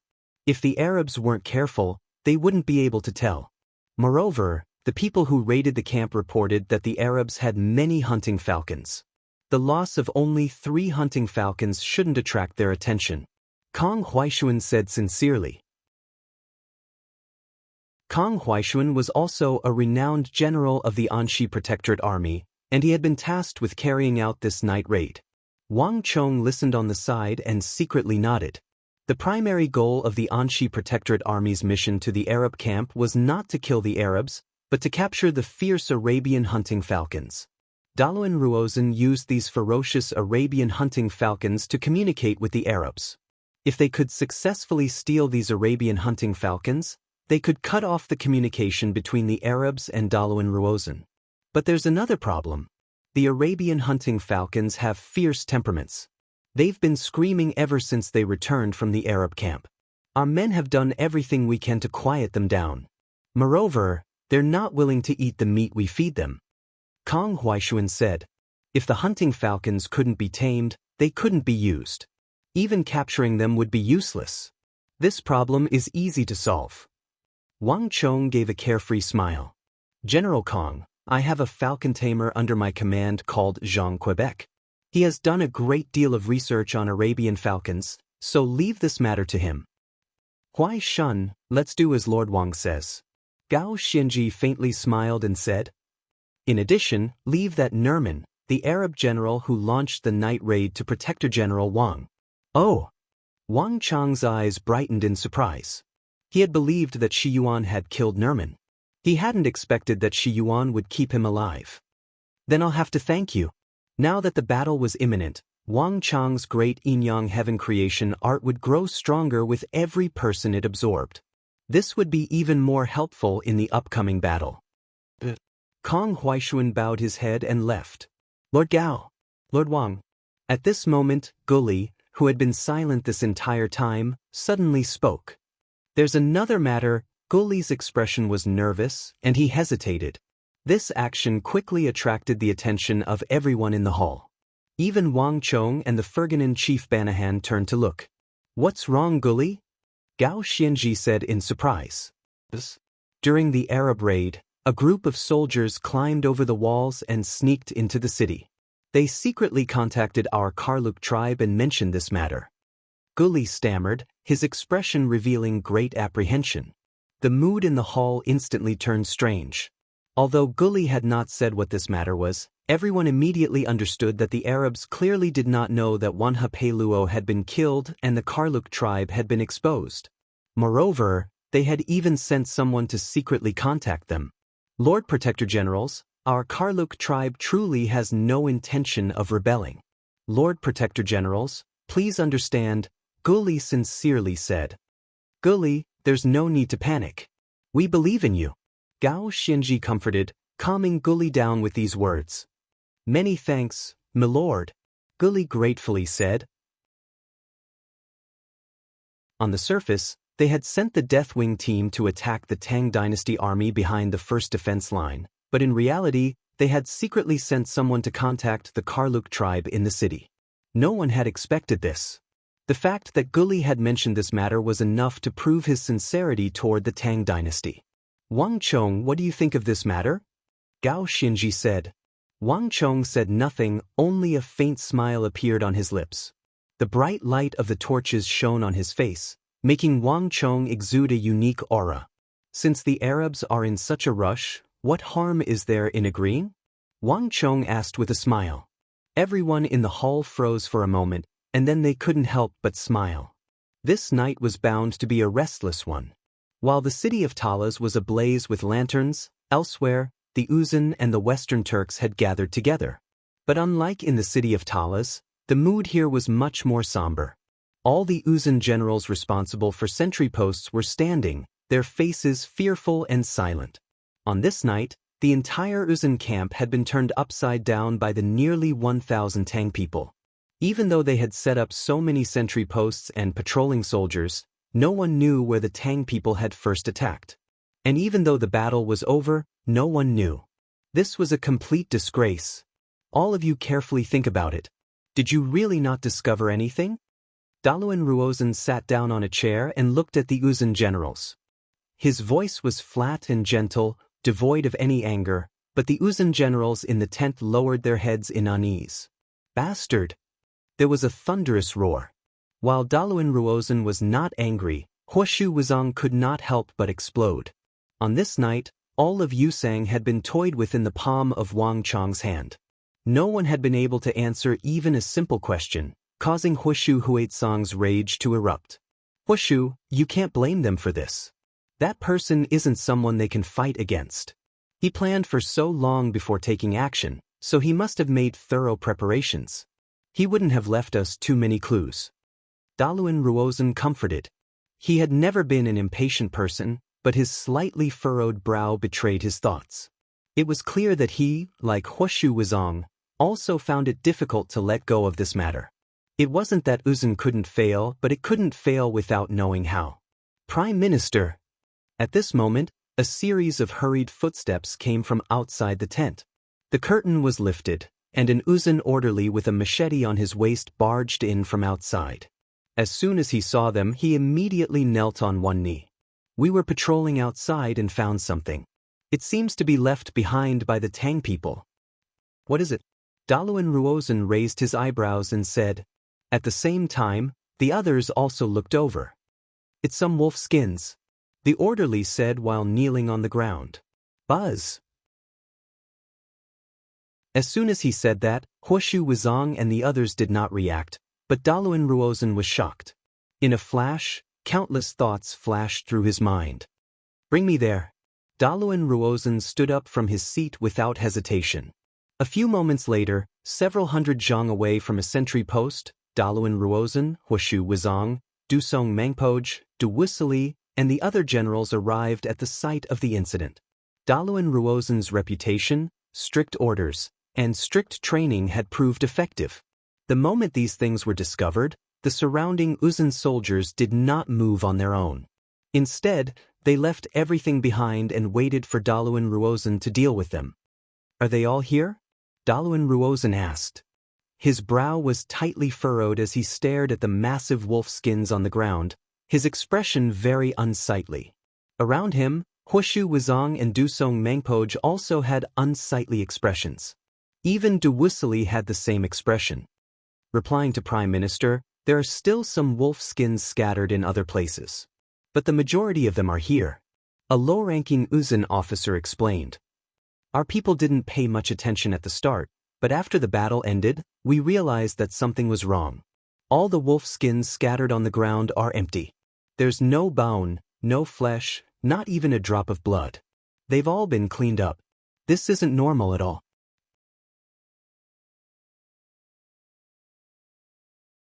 Chapter 948. This bastard. The first to speak was not Daluan Ruozhen, Huoshu Wuzong, or Dusong Mangpoj, but Du Wusili, who had little to do with this night raid. No matter how slow he was, he could still understand that in this night battle, they had been completely tricked by that boy of the Tang dynasty called Wang Chong. Moreover, if his guess was right, the method he had used for this sneak attack was probably related to the Turks. Ha! With a long sigh, Daluan Ruozhen looked at the wolf pelts on the ground, an indescribable feeling in his heart. This battle had been going on for most of the night, and he had been in a daze the entire time, unable to understand what had happened. But at this moment, when he saw the discarded wolf pelts, Daluan Ruozhen suddenly understood. I've lost. I had predicted the beginning of this operation, but I didn't expect it to end. I didn't think that he would even be able to use the beasts brought by Great General Du Wusili. I wholeheartedly accept my loss this time. Huoshu Wuzong couldn't bear to hear these words. Prime Minister, the truth still hasn't come to light. Perhaps these wolf pelts have nothing to do with the Tang dynasty, and it was just a coincidence. Huoshu Wuzong consoled. Do you still not understand? Daluan Ruozhen shook his head and stopped Huoshu Wuzong. Once he successfully infiltrated this place, he could have taken these wolf pelts with him. The reason he left them here was to make me understand his method of victory. He wanted to use this method to strike a blow at me. The matter was already clear. Daluan Ruozhen had spent so much effort, setting up so many sentries and patrols, and had even laid down secret signals, warning his subordinates to be certain of any allies before allowing them to approach, but all of these methods had failed. Daluan Ruozhen had only thought of guarding against people, but he hadn't thought that he would have to guard against wolves as well. Not even if he was beaten to death could he have imagined that Wang Chong would have his several thousand soldiers disguise themselves as Western Turkic wolves and infiltrate his camp. He wholeheartedly accepted his loss in this battle. He's just a cowardly and shameless bandit. Why did the Prime Minister make him sound so powerful? Du Wusili gritted his teeth. At this moment, the one who was the most embarrassed was none other than him. These giant green wolves were brought over by him from the grassland. The Turks had as many of these wolves as they wanted, so he wouldn't feel any heartache if they died. He had brought these giant wolves here to restrain the Tang dynasty. But Du Wusili had never imagined that in the end, these giant wolves would be used by Wang Chong as a crucial weapon against Daluan Ruozhen. Du Wusili was the Erkin of the Western Turkic Khaganate, one of the best imperial great generals. How could Du Wusili possibly endure being toyed with by a nameless Tang dynasty youth? Daluan Ruozan said nothing, and neither did the others. They naturally understood what Dewusili was thinking, but they couldn't blame him at a time like this. It could only be said that when the righteous rose 1 foot, the evil rose 10. Wang Chang's methods were far too strange and unfathomable. Even someone like Daluan Ruozan would find it difficult to deal with this sort of person. Clouden Gongbu, how many people did we lose in this night raid? Daluan Ruozan suddenly asked. Nearly 7,000. One of the stalwart generals at Daluan Ruozan's side loudly said. Daluan Ruozan said nothing, but the air around him had become extremely heavy. On the side, Huoshu Wuzong's brow was deeply furrowed. 7,000 casualties were insignificant on the scale of a major campaign. Even for a night raid, it wasn't much. But for the army of the Uzun and Western Turks, which only had 6,000 to 7,000 soldiers and was severely lacking in manpower, this was undoubtedly a massive blow. He's coming for our soldiers, Huoshu Wuzong suddenly said. As a great general of the Uzun Empire, Huoshu Wuzong instantly understood his strategic intentions. If everything goes as expected, he will continue to attack us in the future, making us his primary target. The fewer soldiers we have, the more restrained we will be, and the less of a threat we will be able to pose to him. In the end, the ones who will be stuck between a rock and a hard place won't be him, but us. Moreover, whether we know it or not, whether we're willing or unwilling, we can't change this fact. In truth, starting from yesterday's battle, we've already fallen into his rhythm. Huoshu Wuzong's face was fraught with worry. If the sneak attack from before was still a conspiracy, then now, it had become a secret plot, conspiracy, an open plot. Daluan Ruozan was correct. Wang Chong had intentionally left behind the wolf skin to have them discover him. Not only that, everything that was happening now was exactly what he wanted to see. But to his dismay, even though he understood his opponent's intentions, not only was he unable to mount an effective counterattack, he was even more restrained. This was a psychological attack, as well as another kind of overt plot. No, this battle hasn't fallen into his rhythm, nor is it up to him to decide. Daluan Ruozan suddenly said. Huoshu Wuzong, has Abu Sangji still not returned? No. Huoshu Wuzong shook his head. It had been a long time since Abu Sangji's raiding party had set out, and they had been completely routed by the Tang people. Even though they had sent many soldiers, very few had returned, and Abu Sangji himself was nowhere to be found. Some said that he had returned long ago, others said that he had been killed by the Tang people. In short, the entire army was in a state of confusion. But Daluan Ruozan still had a sliver of hope in Abu Sangji, hoping that he would be able to wait for his return. It seems like Abu Sangji really is dead. A hint of sorrow appeared in Daluan Ruozan's eyes. Abu Sangji was a valiant general of the Yarlung royal lineage. Abu Sangji had followed him closely from the royal capital's prison and provided him with much assistance. Quite a few of the Yarlung royal lineage soldiers in the expedition to Talas had been sent by Abu Sangji. Abu Sangji's assistance was far greater than anyone else's, and Daluan Ruozan viewed him as his right-hand man. Deep within his heart, Daluan Ruozan truly did not want to believe that Abu Sangji had died in battle. But the facts were right before his eyes.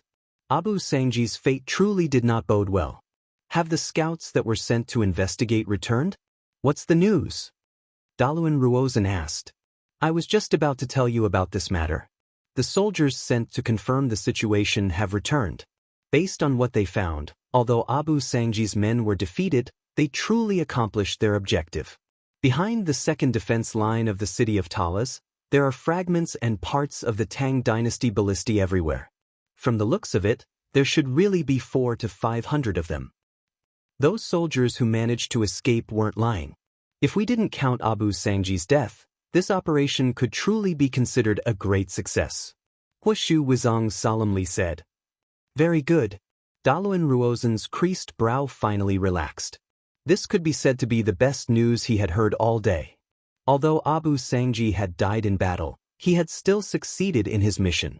The destruction of 500 Tang dynasty ballistae was a significant blow to the Tang dynasty army, which only had 2,000 some ballistae. In any case, Daluan Ruozen's strategic mission had been accomplished. 500 ballistae have been destroyed. This mission has been completed, so Abu Sangji's death wasn't in vain. This battle is far from over. Daluan Ruozen gazed at the distant city of Talas, a harsh light in his eyes. In the darkness, the Tang dynasty and the Uzun were not the only ones surging with undercurrents. To the far west, the Arab camp was also bustling with activity. Rahman, has the news arrived? In the tent, Abu Muslim gazed at the black-armored and thin Arab commander in front of him, his face covered in a thick beard. Lord Governor, the news has arrived. When General Nerman attacked the Tang dynasty defense line, we succeeded in breaking through the Tang army's defenses and secretly got in touch with the Karluks in the city without attracting the Anshi Protectorate army's attention. Rahman lowered his head and bowed. Rahman was Abu Muslim's trusted aide and deputy. He didn't have many soldiers under his command, so he didn't seem to be very valued. But very few people knew that at Abu Muslim's side, Rahman was actually much more valued than many of the Arab generals. In this night raid, many people believed that Nerman and his Death Wing team were the true attacking force, but very few people knew that Rahman and his several dozen infiltrators were the true force. I understand. You may leave. A satisfied light flashed in Abu Muslim's eyes as he waved his hand. Rahman bowed and quickly left. Governor, can the Karluks really be trusted? Once Rahman had left, Ziyad, the Arab deputy governor of the East, walked out from the rear and asked. In truth, the two of them did not care much about how many Tang people had been killed in this night raid. What the two of them truly cared about was the Karluk tribe hidden in Talas that had not received much attention. The treasures of the Arabs have never been so easy to take. Since the Karluks have accepted our gifts, whether they are trustworthy or not, since they have agreed, they must do it. Abu Muslim gazed at the distant darkness, at the towering behemoth of Talas amidst the flames, and a chilling light flashed through his eyes. On this continent, no one had ever gone back on their word after making a contract with the Arabs. All those who went back on their word would eventually pay the most grievous price. You're tuning in to the Passion Pages YouTube channel. We're so grateful for your support, and don't forget to subscribe to join us on this incredible journey through captivating stories. Your generosity through donations truly makes a world of difference, as it's the primary source of revenue that allows me to expand and enhance this channel for you. Thank you from the bottom of my heart for being a part of this adventure.